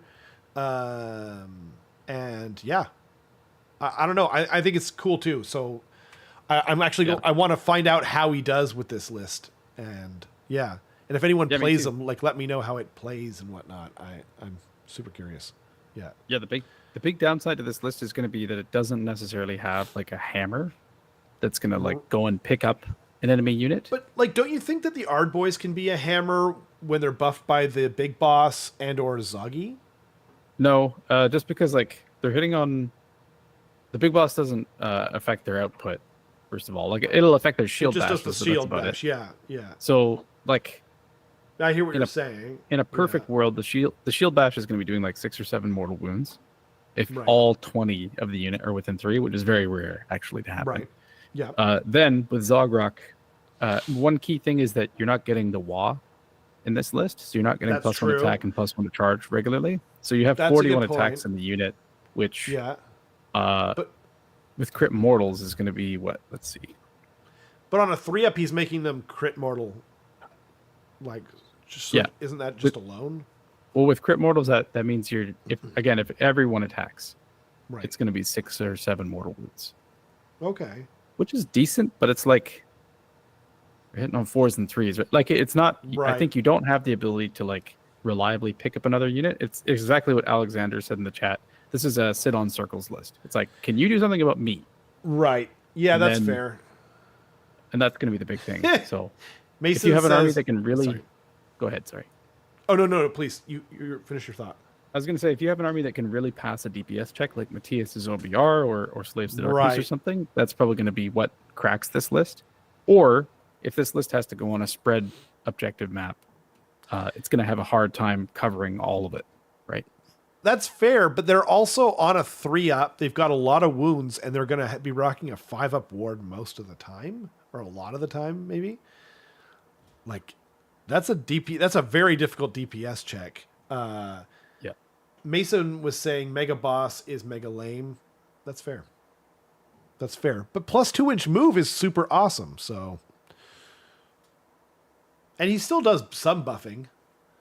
Yeah, but yeah, it is a big sit on circles. I don't know. I think it's still cool. I like this Army of Renown. I love Zoggy. I love the model. So I'm super curious how it pans out. By the way, you never reported back to us how your experience was playing Iron Jaws. You borrowed Alex's army.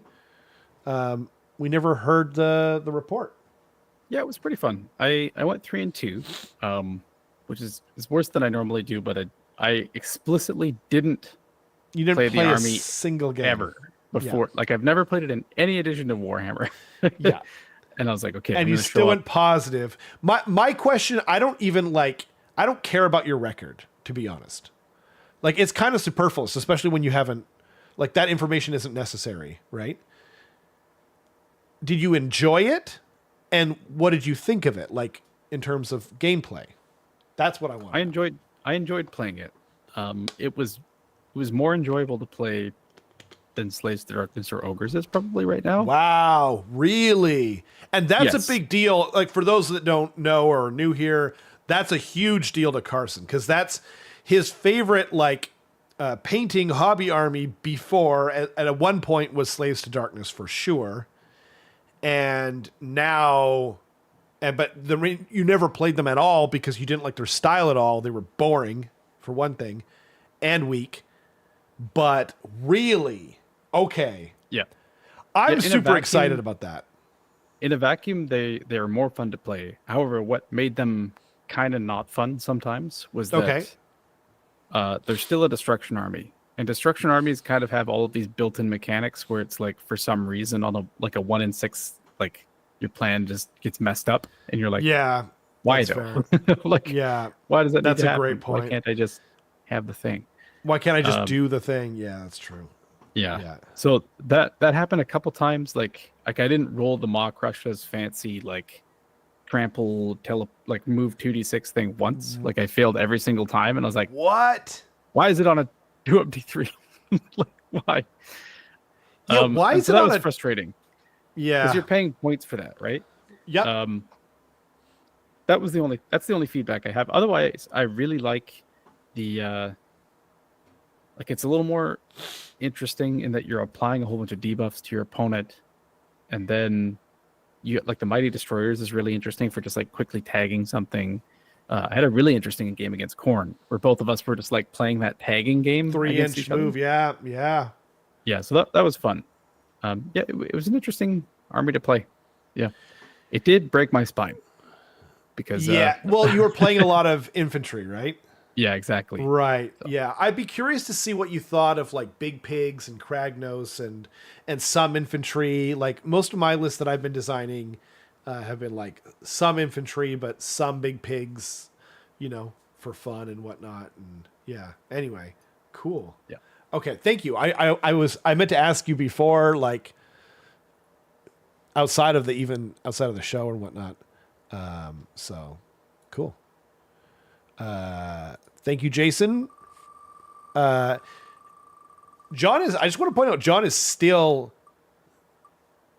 at the leading this pack of names. So, but will he stay there? Dane Lind, I think, is up next. Slaves to Darkness. Okay. So, we have an actual list name, which is great. It's Slaves to Darkness. And here, why don't you do it, Carson? Because this is your army, and I'm not sure I get it. To get on my level, you'll need Ritz Leg plus TTP. I'm not sure I understand either. Thin toilet paper? As in, you think that's what TTP stands for? No, I don't really think that's what it stands for, but I don't. Tabletop practice? I'm enjoying this game. Does anyone know what that means? Yeah. I feel like we need an explanation from the chat. It's hidden cow level from Diablo 2. Are you serious? Okay. I didn't remember that. I remember hidden cow level. I even remember it in, what was it, Diablo 3 with the rainbow cows or whatever? Rainbow cow level? Oh, because it's got Theridons. Oh, Tome of Town Portal. Oh my God, you guys are good. Damn. Like, I mean, granted, it's been however many years since Diablo came out, and I definitely didn't play it since it was like an actual game. Like, I didn't play the remaster or anything, but that's pretty good. To get on my level, like it works on multiple. It works on levels. A bunch of levels. Yeah. Ooh. Yeah. Oh man. Oh man. And he's even got cow emoji inside the Theridon, like cow unit 1. Oh man, this is so good.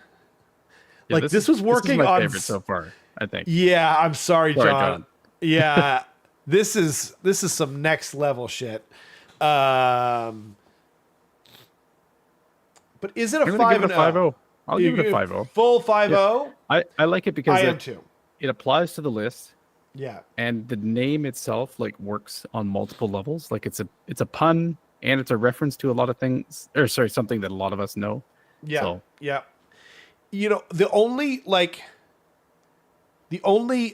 piece of small feedback I will give, the only reason I even consider doing 4.0 and 1 is because it says TTP. And I know in the States, like I'm assuming Dane's from the States, I know you guys like to abbreviate and make acronyms for everything. Like all my cousins. Like, have you heard of the band Great Big Sea? It's like a Canadian band. They do kind of like Nova Scotia sort of music. Great band. They've been around for a long time. Whatever, whatever. It's a Canadian band that like you've never even heard of, right? I showed it to my cousins, and then all of a sudden they were calling it like GBS. And I was like, that's not George St. Pierre. Like, what are you guys talking about? Like, Great Big Sea. And I'm like, why are you making up an acronym for something that no one from the country makes the... Anyway, I know you guys like your acronyms, but I think putting Tome of Town Portal would have gotten us... Like, we were this close to being idiots that just didn't understand the reference. So, just to prevent that, you know, if we didn't have the chat, it would have been a much lower score. A much lower score. But now you're in the contender for list name of the night. Good job. Carson, take it away. I will. He's still got Be'lakor, so he is still a bad person. However, he does have a Ogroid Myrmidon as the sub-commander, which can be giving him the Field Sergeant, meaning those Therodons are going to be moving 8 instead of 6, I believe. Right. And speaking of Therodons, he's got 3 groups of 6 of them. So that's going to be 18 Ogroid Therodons, which... I'm curious to see. Like, yeah, me too. They can hit hard. They can, and they're awesome really models. So it's cool to see them, you know, out there. And one of them starting with the banner of Screaming Flesh. So one of them, he's got a minimum of 1 yeeting into you immediately, essentially.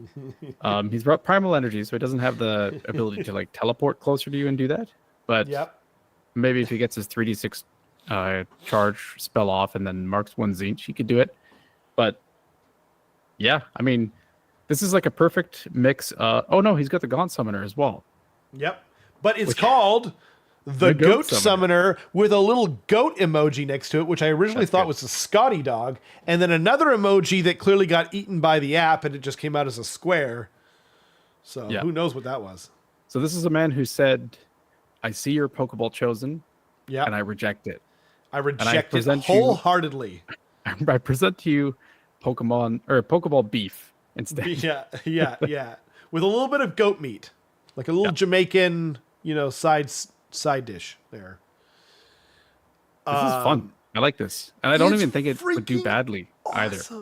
It might not, but this is exactly the kind of list that I would run. Like, I've got Be'lakor in the box, unpainted, whatever. But like, I want to paint him one day, and the thing that's going to get me into Slaves of Darkness is definitely going to be cool models, aka Therodons. I just don't know if I have it in me to paint 18 of them. But it's also got the Myrmidon, also known as Cow King. This is so freaking awesome. And it's like got all this kind of awesome Diablo legally distinct. Yeah, it's so awesome, man. Do you think that the Ogroid Myrmidon is painted like a cow? Maybe. Could be, why not? If they're painted like cows, this might be like the best, like this might win best painted. Right? Am I the only one? Anyway, did you fit? Oh, and it's got 2 chariots. Did you mention that? Yeah, it's got the chariots for tactics and stuff. So tactics, yeah, goobers and whatnot. This is awesome. Okay. I'm sorry, John, you've been dethroned. Are we moving on to the next list? Okay. I think we are. Dane, you are in the lead. By the way, Matt told us we have a heavy responsibility coming up. Do you know what I'm talking about? He messaged both of us. I do. I don't know if we're allowed to talk about it, Matt, so let us know, because if we are, we will. Right now. Thomas O'Brien. It's Bone Splitters. Right. Oh, like what we're doing? No? Yeah. Oh, I'm okay. pretty sure. I'm just going to be super... Like... Okay. Oh, is it really? It says it in the pack? Yeah. That's so awesome. Are you going to Sparkle Party? Yeah. So what do we do about your list name? Oh, I'll abstain. That's not fair. You'll abstain, and we'll work it with the chat, and then I'll just kind of. No, I mean I won't. Oh, be you're out of it. No, Yeah, that would be that's horrible smart. if we drove down there. But and your then we're list like, names are awesome, and the though. award decided by Yeah. us goes to me. Like, Yeah, that would that's be fair. terrible. Okay, Like, we can rate it, but we'll rate it. either But way. yeah, you'll. Yeah. I thought you were just going to abstain from voting on your own list name. No. That's smart, because then that way you can just go full out. I like that. Okay, well, never mind. Okay, moving right along. It is Bone Splitters, and the list name is I Heart Naked Orcs. I quite like this. I like it as quite like it. I'm gonna say, oh man, upper bin. I agree with that. It's simple, it's short, Yeah, and it's pleasing. it's pleasing. Much like Naked exactly. Orcs are. Exactly. Yeah, yeah. We're totally simpatico once again. That's funny. Okay, so we can talk about it. The pack is public. So there is going to be a prize or an award. An award. So that, like, I right? don't know. Well, whatever. Yeah, it's an award. I don't know what it comes with or if it comes with anything, but yeah. I should have said prize. There's an award for best list name, and we have been given the heavy responsibility for choosing. By the way, Matt, I wanted to ask you, but I think I forgot. Will we narrow it down to 3 and then let you guys know, like, or should we? Are you okay with us announcing it when we pick it? I you know, who can know? Could be Cash. I think he's being facetious, everyone. But he is as each player, and, you know, he works in mysterious ways. Anyway, do you know what this list does, Carson? Because I have no idea. yeah, I mean, he's just got a crap load of boar boys. Like, each of those reinforced boar boys unit is 20 models. Right. So, right? Wait. Before I lock it in. Probably. I'm actually going to put my sweater back on, and because it doesn't matter if I know what this list does, because I'm probably wrong. never going to play. Sorry. Okay. 20. gonna No, yeah, they're 10 models each, but it's still like ridiculous amount of boars.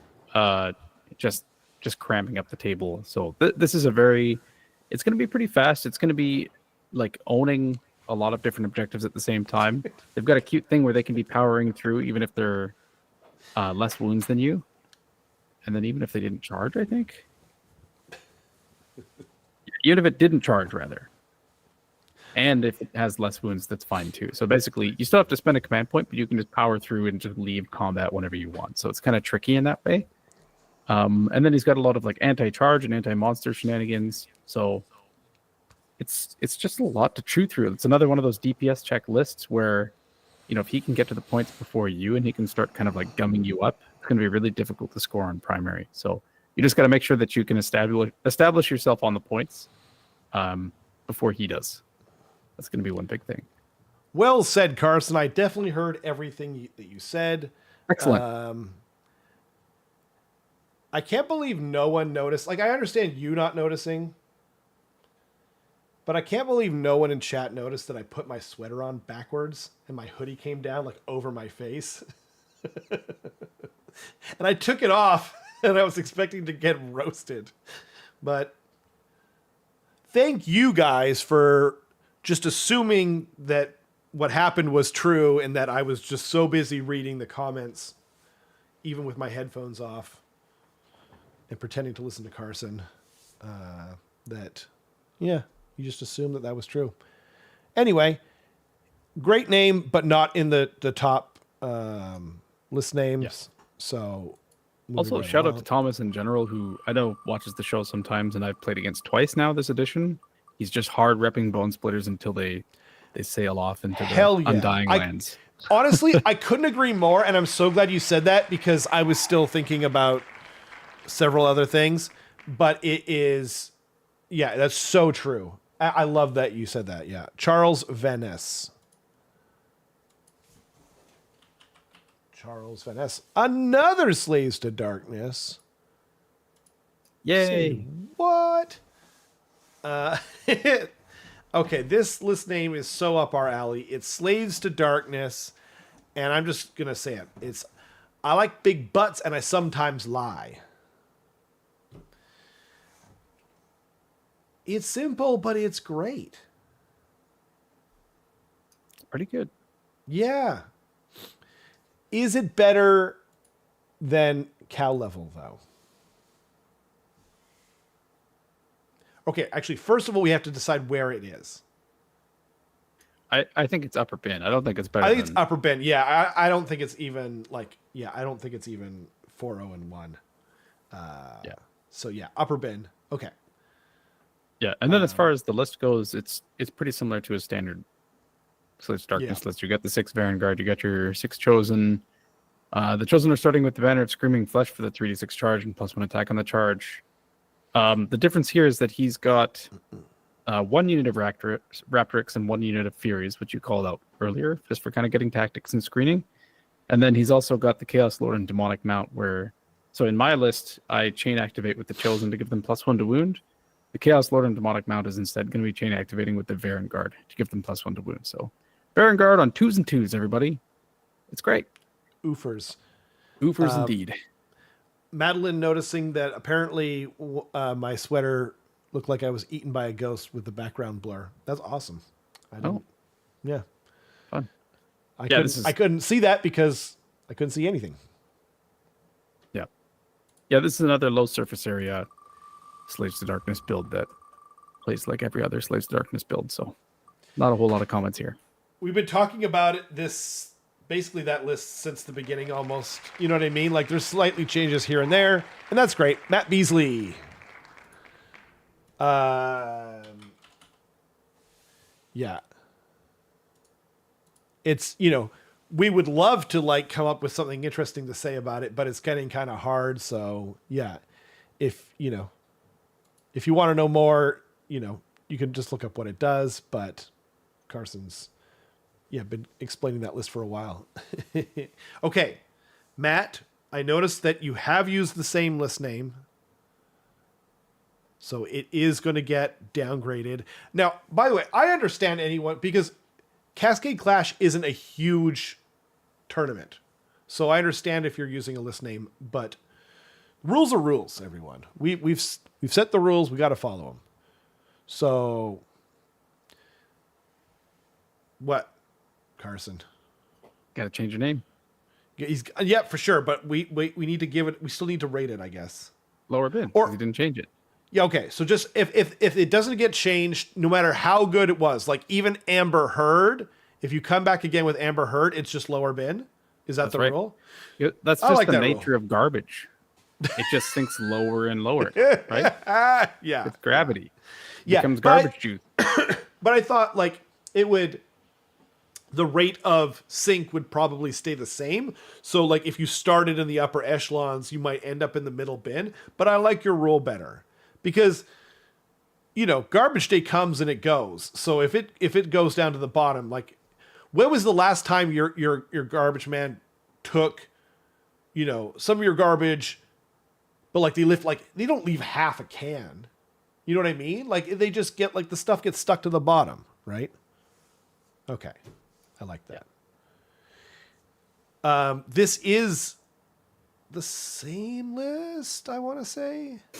Also, I want to be clear there's a time, I think it was at Nando's this weekend. Yeah. Matt, Kenrick, and I were having lunch together. And he's like, "Are you guys doing a list name review?" I'm like, "Nah, because I'm not going to that one." I just saw that comment. Yeah. That's so godlike. I did directly tell him that I'm not going to do this, and then we just tricked him. Yeah. Well, we didn't know at all, and then Carson, was it yesterday? I've been so busy, I don't even know if it was yesterday or today. Was like, "Do you want to do it for Cascade Clash?" And I was like, "Sure." I didn't even thought about it. You know what I mean? To be honest. Yeah. So. I mean, a couple people mentioned it in the PNW Discord, and I was like, "We're gonna be talking about nonsense anyway, so you might as well." Talk about something that people are interested in the local community, right? So yes, and that's fair. honestly, even if you thought we were gonna do a list name review, it's a small tournament. Sometimes you just don't have the time to, but like people, if you're submitting a list name to a tournament, I'm assuming you're gonna take a shower at some point in the week. Hopefully, especially you know who I'm talking about. You're sitting in the shower. What else are you going to do? Think of list names, and I'm not saying like make a list name that's about having a shower, although that's acceptable. But what else are you going to do in there? Don't answer that. Moving right along. Interesting. I think that this list is the same. Nope. It's very similar. Matt says, I had the time. I was deceived. He was deceived. But you're playing Titsnitch. You're supposed to lean into that and enjoy it, Matt. Frankly. Yep, you should have known. You should have known. You should have planned. You're Titsnitch. Yeah. Are you saying that you got tricked? Interesting. Yeah. Exactly. You're supposed to enjoy that shit. Weird. Anyway, this list. So there's a couple changes. Okay. So last week I said he was a bad person because he brought, I think, 80 horrors, which is still true. Okay. Right? Yeah. 40 blues, 40 pinks, question mark? No, 40 blues, 30 pinks is what he's got. So he's got 70 horrors. The Flamers of Tzeentch has changed. They've gone from a reinforced unit of 6 to just a unit of 3 instead. And I know what the reasoning is behind this because Matt directly explained it to me at Richmond Reroll this weekend. He said, if a unit of 6 Flamers all shoots at 1 unit, you're going to all out defense, right? Also, thank you, Ludovicus. It's very kind. Oh, Beasley got That's crazy that Beasley got it. Ludovicus, thank you so much. The sniper or the snipey is becoming the sniper. That's true. Anyway, 6 Flamers shoot at you. You're going to all out defense. But if 3 shoot at you, are you spending a CP on that? Are you really? Right. And when he recurs them, he gets 2 back for a 3-person unit instead of getting 3 back for a 6 unit. Right. So, and then with that, he's able to afford that Fate Skimmer Herald of Tzeentch on Burning Chariot, which is going to be applying burning whenever it flies over stuff, and then it picks 3 units at the end of the turn within 12 inches of it to take an additional mortal wound for burning. Dang. And does it apply? Really does it apply the debuff basically where they can't heal when it flies over it as well as when you shoot? Damn. Yeah, exactly. So he's got 2 sources of burning being applied in this list now, where the Fate Skimmer is just applying it by flying over, and then there's a whole bunch of shooting and spells that he can do to apply to his second unit. So that's pretty nice. He really wants to. This list really wants to be like debuffing all of your major pieces, and then just presenting you with a crap load of wounds, i.e., 70 horrors that can be coming back and recurring and stuff like that, and saying, what can you do about this? So this would be something that Iron Jaws list really hates, right? Because that Iron Jaws list is going to be a -1 to hit and wound against this, hitting on 5s and 4s, which is literally worse than a cavalry profile. What's going on in the chat? What's funny? It's just nonsense in the chat. They're taking a page out of our book. Pat says, thinking of list names. Also, if you're sitting in the shower, like Rob says, you may have bigger problems than list names. I didn't even realize I said sitting in the shower.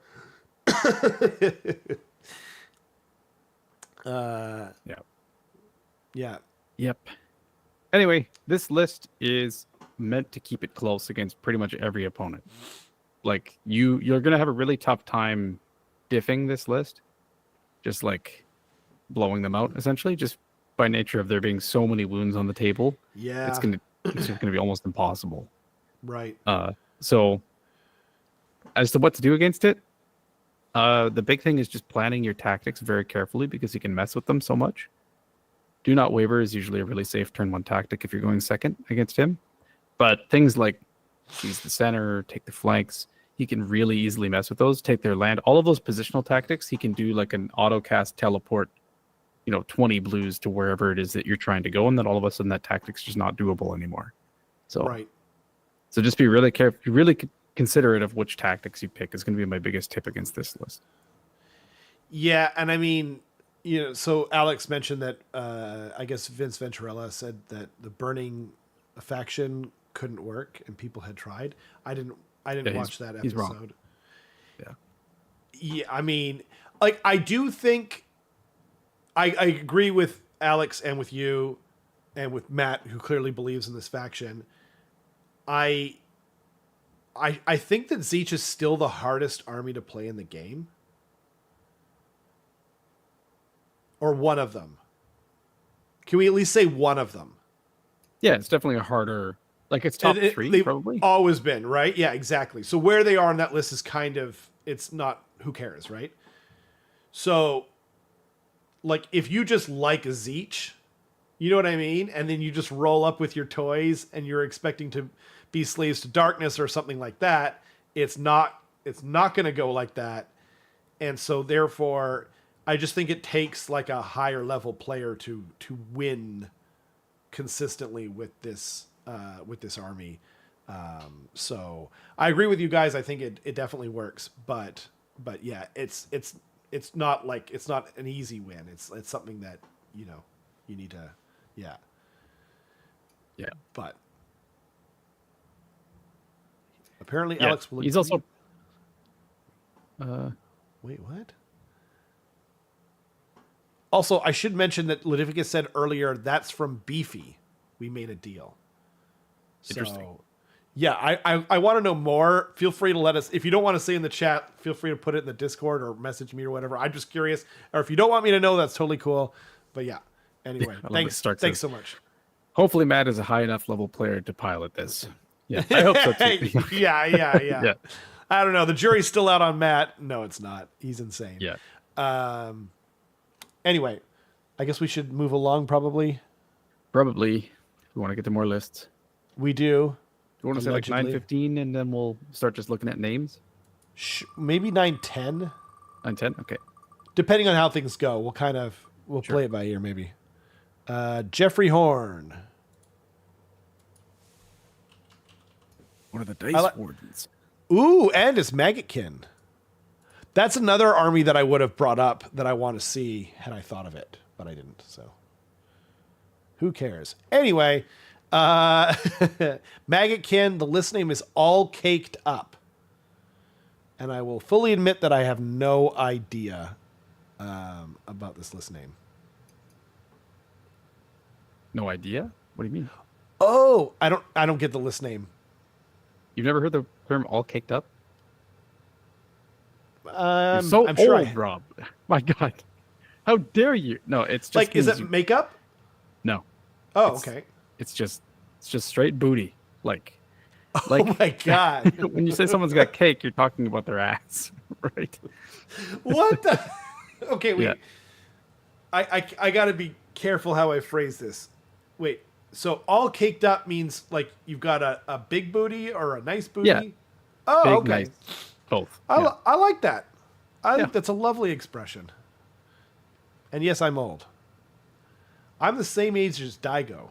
No one cares. I don't know why I brought that up. No one knows who I'm talking.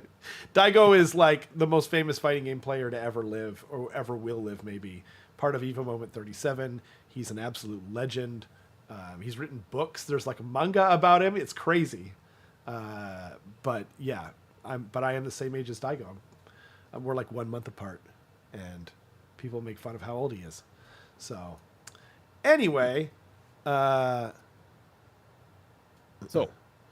all list... caked up. Okay, no, we got to go back to the list. The most important part. Okay. So this has a lot of Blight Kings. It has the Glotkin, who's got a nice booty. Rodigus, nice booty. More Blight Kings, nice booties. Rotmire Creed are probably the closest thing to something without a booty. All caked up. Now, adjusting for the fact that the joke was explained to me like 2 minutes ago, I'm going to go upper crust. I'll agree with upper crust. Okay. Yeah.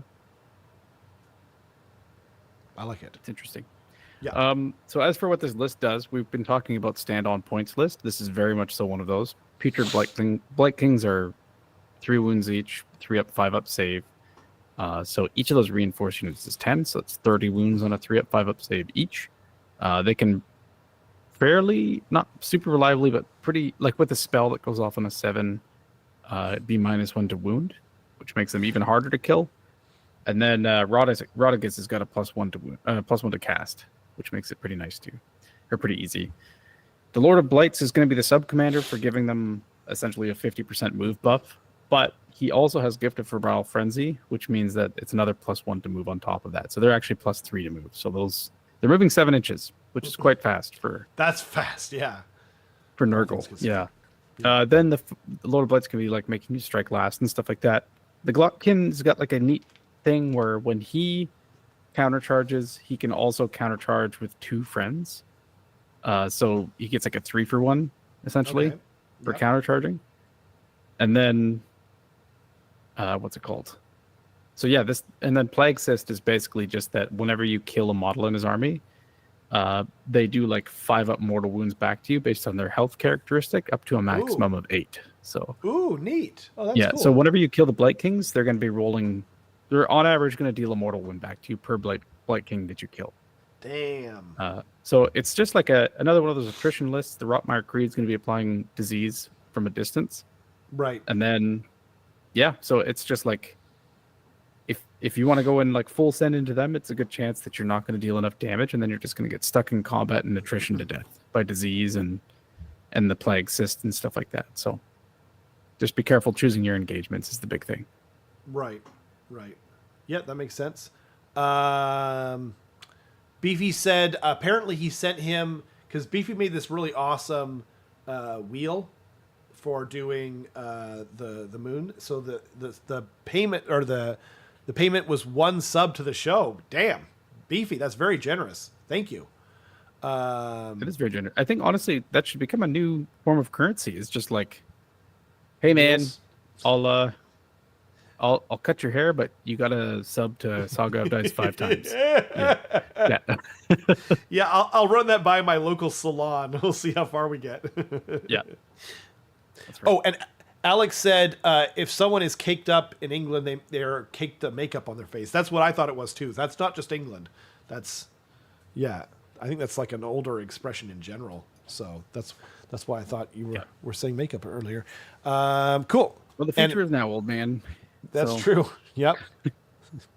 Actually, I think it's the present, but what do I know? You just explained all the lists to me. Madeline says, you people have twisted the English language over there. Wait, over there. Oh, I see. Referring to England. I think that's definitely what I thought he said earlier. Okay. Saga subs. Should we make our own coin? Saga coin. We'll call it treasure. And it's just actual gold coins. Nailed it.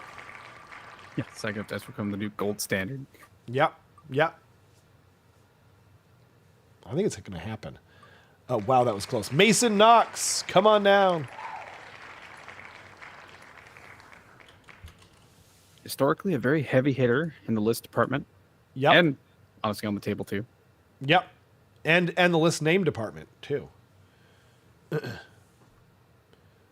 He was the one who came up with Amber Heard, one of the classics of all time. I think it was Mason, right? I didn't make that up. Yep. Okay. You also had the YouTube video with the rats go like this. Right. Just good stuff. Okay. So, the list name is, so it first of all, it's Flesh Eater Courts, and the list name is My Dad Works for Microsoft.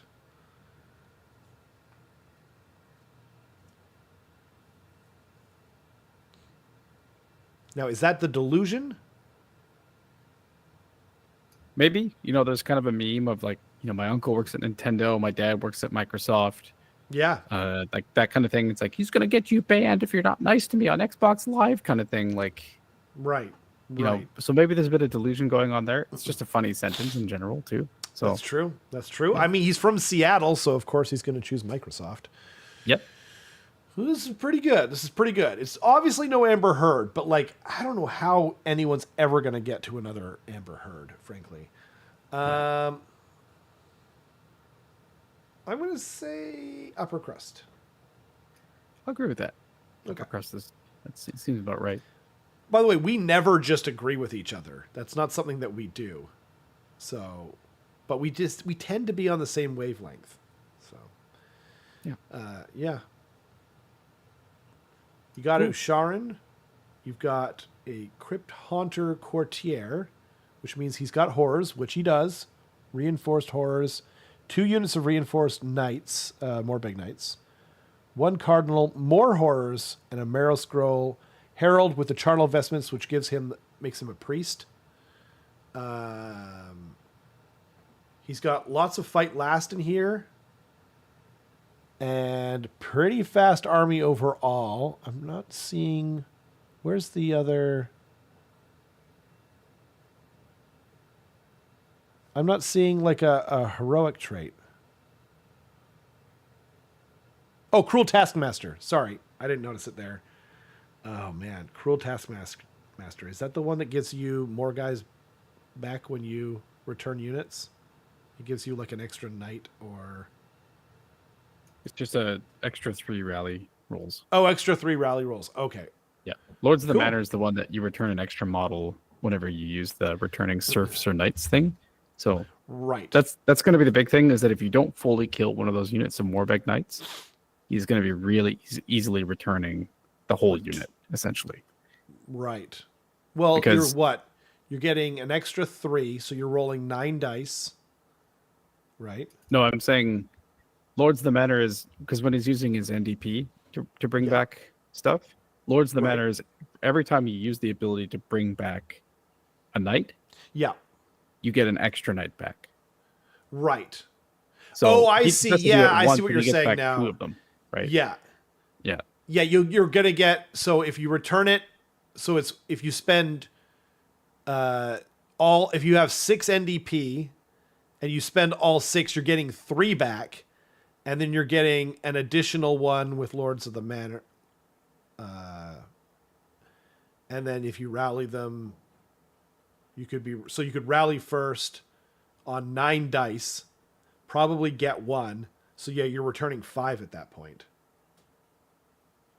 Yeah, exactly. Interesting. And you've got 2 priests essentially, 1 in the cardinal and 1 in the herald. Yeah, exactly. Yeah, and Usharan's going to be casting double. I feel like you don't want to spend your NDP though with Usharan, because once he gets to 6, he's got that 24-inch bubble of +1 attack. Yeah, but if he's in combat, it's really easy to get him back up to 6. That's true. That's true. So, and he moves fairly fast as well. Yeah, that's a good point. And with the new with the new old heroic action where you're rolling for every unit nearby. Yeah, that's true. That's a good point. Yeah, this list is going to be... Madeline says, NDP, you Canadians use too many acronyms. Yeah. It's too much, fair enough. But yeah, NDP stands for Noble Deeds Points. It's just so much. It's such a mouthful to say each time. But it's true. You guys use way more in the States, okay?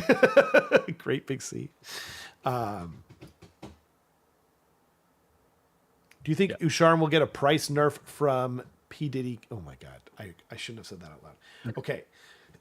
I'm going to get flagged. In terms of the points nerf, I don't like FEC have been sitting at the top of the win percentages. So I think they will probably do something, but what I'm hoping they do is just slightly roll back some of the old changes. I hope they don't actually mess with Usharan, because, you know, he's been fine traditionally. Yeah. Flesh Eater Court's kind of got a rules buff and a points buff, which is just a little bit too much. Like they're able to put a little bit too much on the table, and they recur a little bit too well. Where, especially if they're on a spread map battle plan, it's just like, what can you really even do against them, right? Because it doesn't follow the same rules of a lot of armies where, you know, you walk up and you just obliterate like 2 of their hammers. They're like, cool, I'll just bring them back. How about that? Right.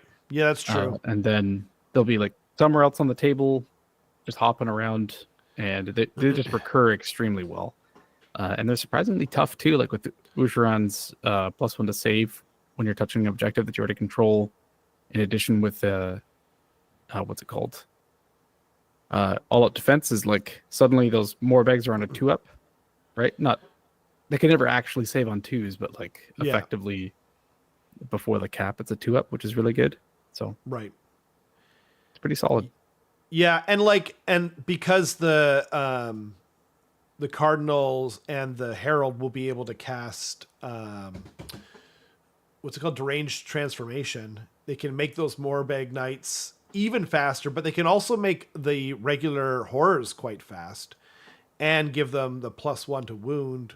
Although I think they're already wounding on 2s, but still, like, it's something, you know. There's actually a decent amount of -1 to wound out there anyway. So, yeah. Are they wounding on 3s? Did I make up they're wounding on 2s? I thought it was 4s and 2s. I actually I just didn't think they were that good this edition, but I'm kind of excited that Mason, because he's a very good player, that he'll be taking them. Yeah. It's 3s, yeah.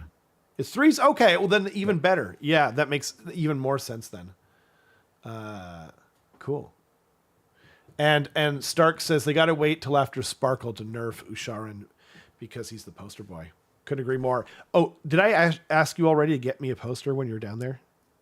You didn't, but I will. Thank you. Awesome. Do you want the tournament poster or do you want just the art? The same one. Oh, like what you got me last time for the Skaven. That one says Sparkle Party on it, right? Yeah. Okay. Oh, do they have just the art? Yep. Ooh. I think there's actually a website. Actually, little plug for you. Lark has a website where you can actually buy the posters and they'll be like shipped. Oh, shoot. Yeah. Oh, okay. Okay. But you're going there anyway. Yeah. Do my work, lackey. Yeah. That was more so just for everyone else. I know a couple people have already bought some, but yeah, I wouldn't mind getting like the Skaven one without the writing on it, but it does say this Squeakquel on it, so it's even better. I don't know. Yeah. We will post Lark's website in the Discord after the show. Nice. By which I mean I will do it right now while Rob rolls the next person. Oh my God, do I roll? Okay, so that is gone. There we go. We go back here. And we have Alexander Gonzalez.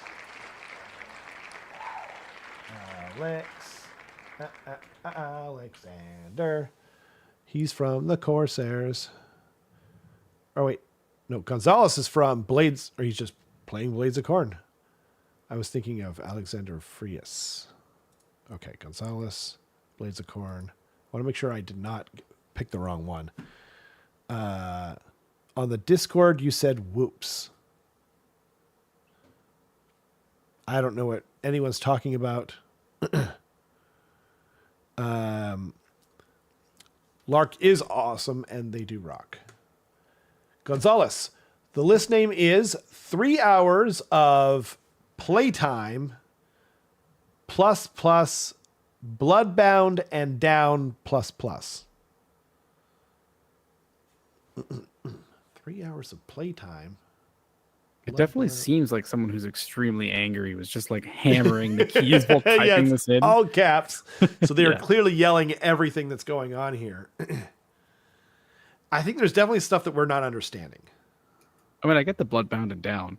Like it's just a play on Eastbound and down. But okay. Which we've seen before. I think he had it in his list name before. Right.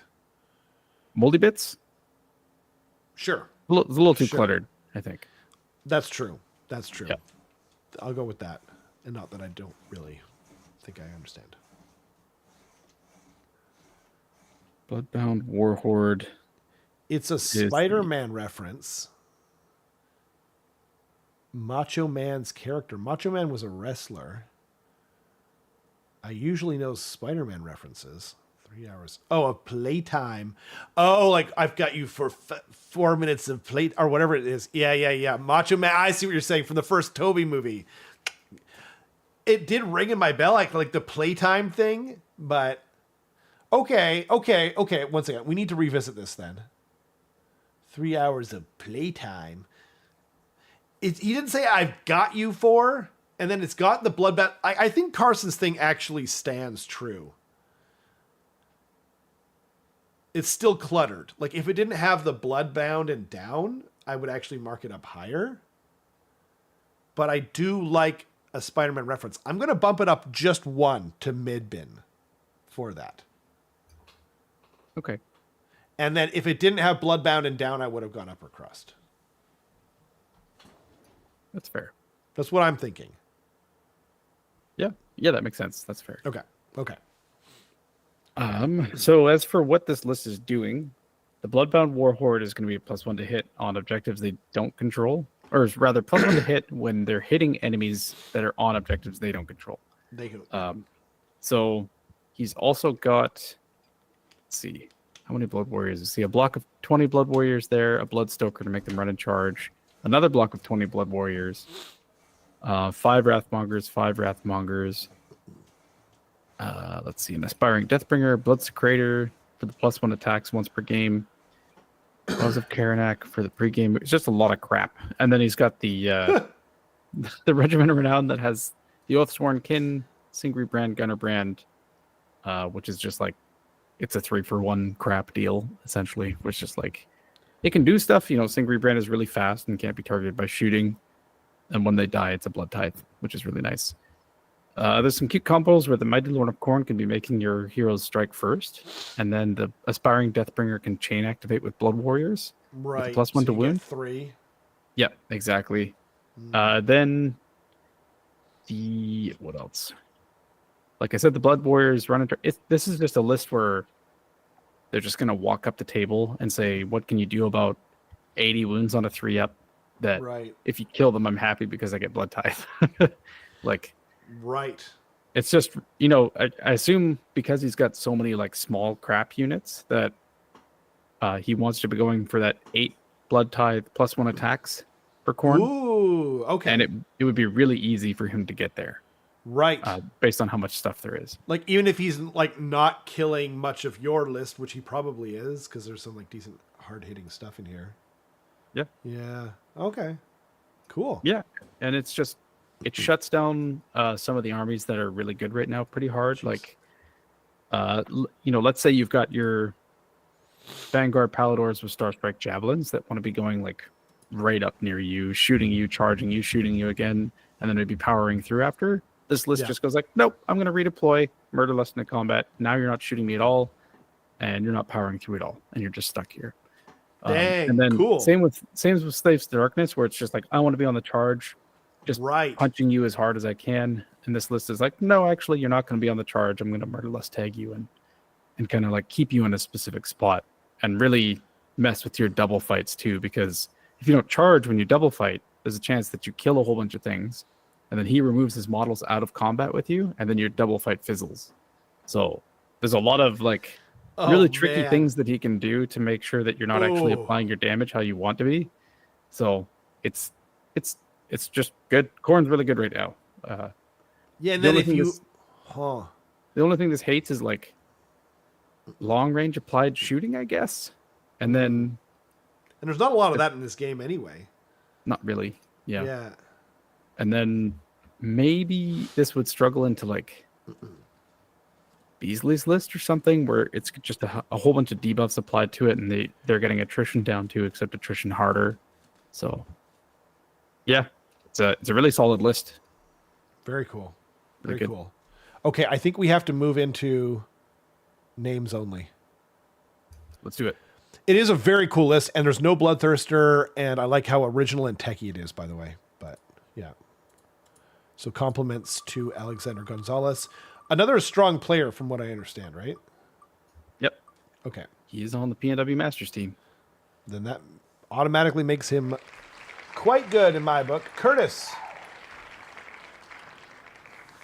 Flesh Eater Courts. Okay, did he change the list name? Nope, did not. Still not enough ghouls.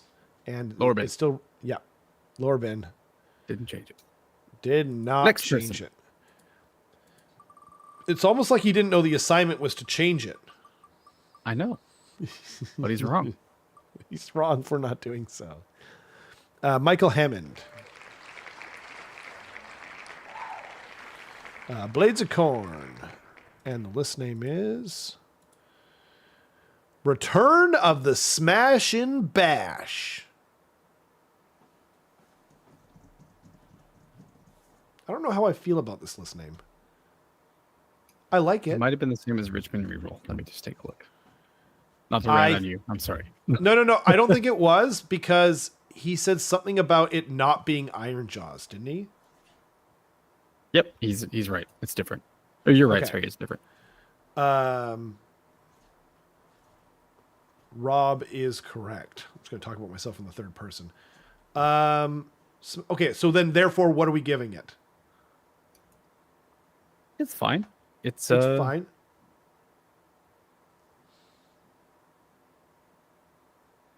Mid-bin? Mid-bin. I like it. Yeah. It's fun. There's no word for it in English, so I'm just going to move right along. What do we got? The other Lemoy, the better Lemoy, by the way. I mean, I'm just saying, one of them has internet and one of them subscribed to the channel. So, whatever I was going to give this list name, Jeremy, by the way, he warned us before, he said. Okay. I'm like almost nervous. By the way, it doesn't say his list name. It's Stormcast Eternals. God dang it, Jeremy. You piece of... It does say his list name. It does say it. You want to know what COD stands for? Well, it stands for Cake or Death. Yeah. So not only did he not remember to change it, but it's like for the wrong tournament. My God, we need a new category for this. Yeah. Didn't understand the assignment on so many levels. It's like almost intentional. Okay, I propose. So this whole like giving it a list name thing, that came from me watching this old show called Spill.com, where they would do movie reviews and they would give them special titles. That's where this whole thing came from, right? I'm actually going to steal one of theirs. Okay. There was, I think like the absolute bottom tier one was just a fuck you. That was what it was called, right? This list name, like, cause that's what this list name is. It's just a fuck you. It's like, not only am I not going to change it, but it's just not even the right acronym for the right tournament. It's crazy. Jeremy, congratulations. You're going to go down in history for making this list name. Like, this is like one of those slow claps. Yeah. In Lemoy Land, the list rates you. Pat, yeah, this is special. Man, this is like a Hall of Famer, but in the opposite direction. Told you I tried hard, he said. Yes, the Hall of Shame, but I mean, like, honestly, like, it almost came back around where I've started to enjoy it, like, even more than if he had, like, just done, like, a whatever kind of list name. You know what I mean? Like, it's like a movie that's so bad that it becomes good again, like The Room or something. Anyway, I'm going to say one more time, maybe. Maybe. But now that I've said that, he can't. So that's true. Yeah, you took that away from him. Just like he took that list name away from us. That's right. Yeah. Yeah. All right, my God. Jeremy, honestly, that was like, that blew my mind. Matthew Seaman. Spelled S-E-E.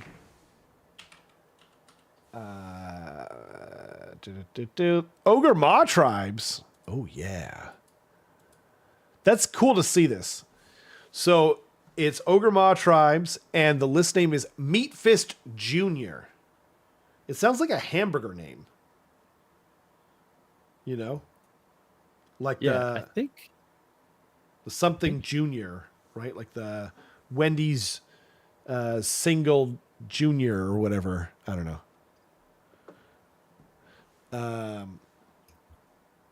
That was okay. awesome. Yeah, he's running a list that I sent him. Okay. a okay. month and a half ago, I think. Okay, cool. Yeah. So I have a feeling it's in reference to that, maybe. Oh, interesting. Okay. Still, I like it. Yeah. Yeah, it's fun. Upper crust. Meat Fist Jr. Okay. Yeah, upper crust. Yeah, upper crust. I'm going to just assume it's a hamburger thing. I don't know. Upper crust. All right, I like it. Whatever. Well, Don't Meat judge Fist me. was the sub faction in third. Yes, I remember. Yeah. How could I not remember? Taking all those charges. Dakota Davis. I Nadeebkin. By the way, if anyone noticed, someone was getting on John's case for not playing elves, and they were right to do so. So this one is a thematic, like, kind of fun list name. It's just Envoy of the Eidolons. Because there is 2 Eidolons. And there's an envoy from the Eidolons in the Tidecaster. It's just one of those list names that's just kind of like fun and like almost thematic and whatever. Like you could see it like being the name of an actual army or something like that maybe. I'm going to go where we normally go with these kinds of list names, which is just mid-bin. You know what I mean? It's just kind of fun. Yeah. Yeah. Cool. And thank you for naming your list. Okay. Carson spinning even faster? Maybe not. Alexander Frias. Slaves to Darkness. Corsairs. By the way, if you get there and they're... Okay, fair. By the way, if it's didn't understand the assignment, feel free to let me know before I even get there. Yeah. Thank you. Slaves to Darkness and... Wait. Yeah, it is Slaves to Darkness. And it turns out Varangard are good. That's the whole list name. Yep. It turns out Vanguard are good. There's one reinforced Vanguard. It's a standard split for Yeah, Slaves to Darkness. No, I know, but I just mean like in terms of the list name. I see. Yeah.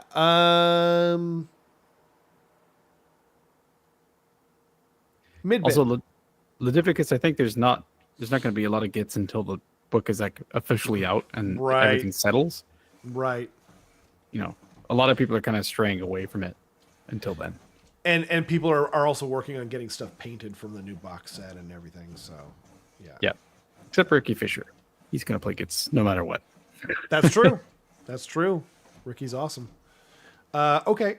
Yeah. What do you think? Multi-bits? I said multi-bits. So, or no, I said mid-bin. I said mid-bin. Sorry. Mid-bin. Yeah. I forgot what I said because I was thinking about gets. It's low effort, but it's fun. Yeah. It's good. Is there... Oh, yeah. Sorry. Rereading comments that have already been read out loud. Matthew Kangiser. I think I always pronounce this poor person's name wrong. Kangiser. Okay. I think. I don't know. I've never asked. Fair enough. Talked to him many times, but I've never asked. Must be a good guy. So Matthew is playing Night Haunt, and it's still stocking because Deathstalkers. Right. I like it. I'm gonna assume that it's like Still Dre, like it's a rap reference, and I'm gonna say mid-bin.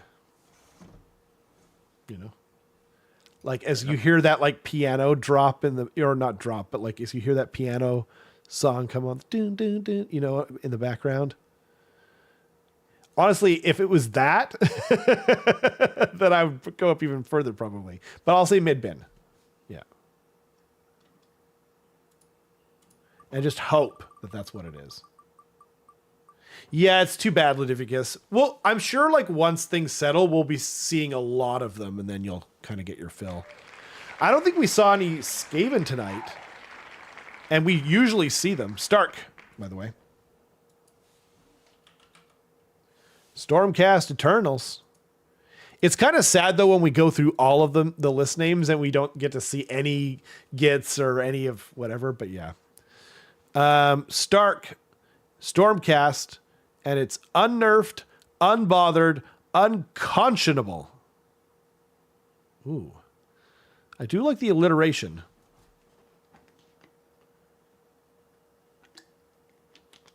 I've been told to avoid alliteration always. So. Ooh, interesting. Why? No, it was a joke. You're just doing alliteration. Yeah. Yeah, but okay. Yeah. Thanks for ruining it. Stepping in on it. Yeah. I love doing that so much. Do you remember me doing that to Ryan like all the time? And he eventually would just yell at me. Yeah. Stop stepping on my joke. Oh man, I love it so much. Anyway,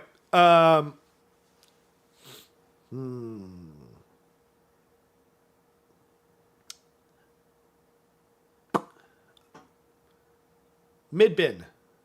Agreed. Okay, cool. Yeah. That was a tense few moments. I was thinking maybe upper crust, but I don't think it's quite there.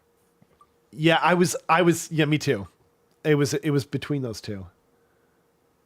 Yeah, and that's kind of where we're at, Ludovicus, right? Because there's only 3 people left at that point. 2 people now. Bryce is next, by the way.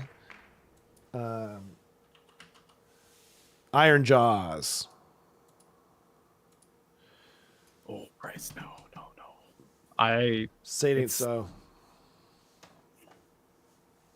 Recycling bin? I think it's recycling bin. I think it is. I mean, it is recycling bin just because we're not sure. Yeah. Yeah. Okay.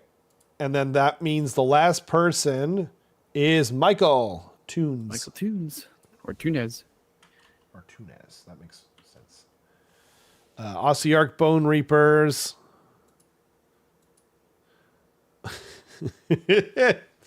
That's pretty good. Ossiarch Bone Reapers, and Matthias is playing Ossiarch Bone Reapers. Apologies. And it's follow. Yeah, it is, and it's and then the list name is Follow Matthias to the Promised Land. That's cute. That's funny. It would have been amazing if they coordinated and he did like 1 USD 1.39 whatever CAD drops or something like that. That would have been great if it was the opposite. That would have been great. Oh, that would have been awesome. Yeah. But I still like this list name. Yeah, it's fun.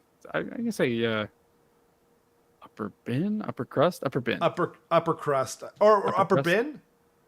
I'll do an upper crust. Yeah. Okay, that's where I was leaning, but I didn't want to. Yeah, I don't want to influence anyone because I could tell that I made up my mind, and I didn't want to. You know what I mean? Like, I think it's good if we make up our own minds separately, but sometimes I can't. Anyway, that means the winner of the best list name with the prize of. Oh no, it's not this one. I pulled up Jeremy's Call of Duty Cake or Death one.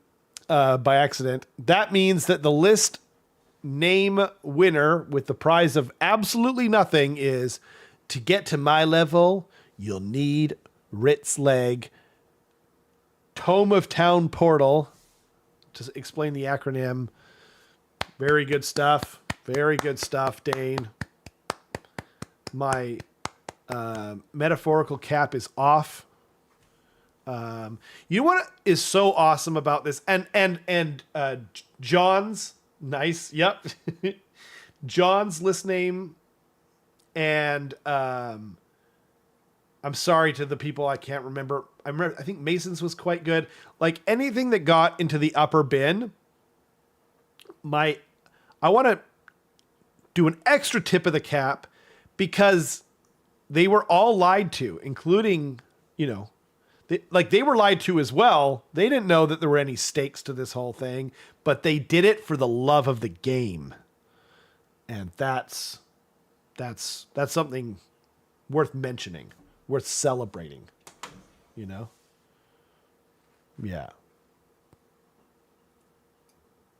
100%. Excellent. Well, on that note, is there anything to mention? Go sign up for Wet Coast.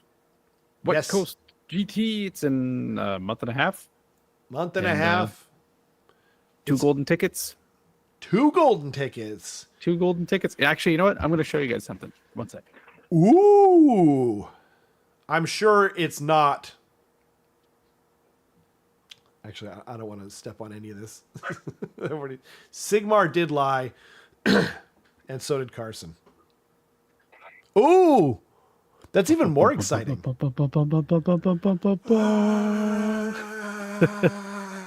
best general will get the coveted That is so embroidered awesome. spinny cap, which will be used to select the missions once again. Wow. New and improved. Woo!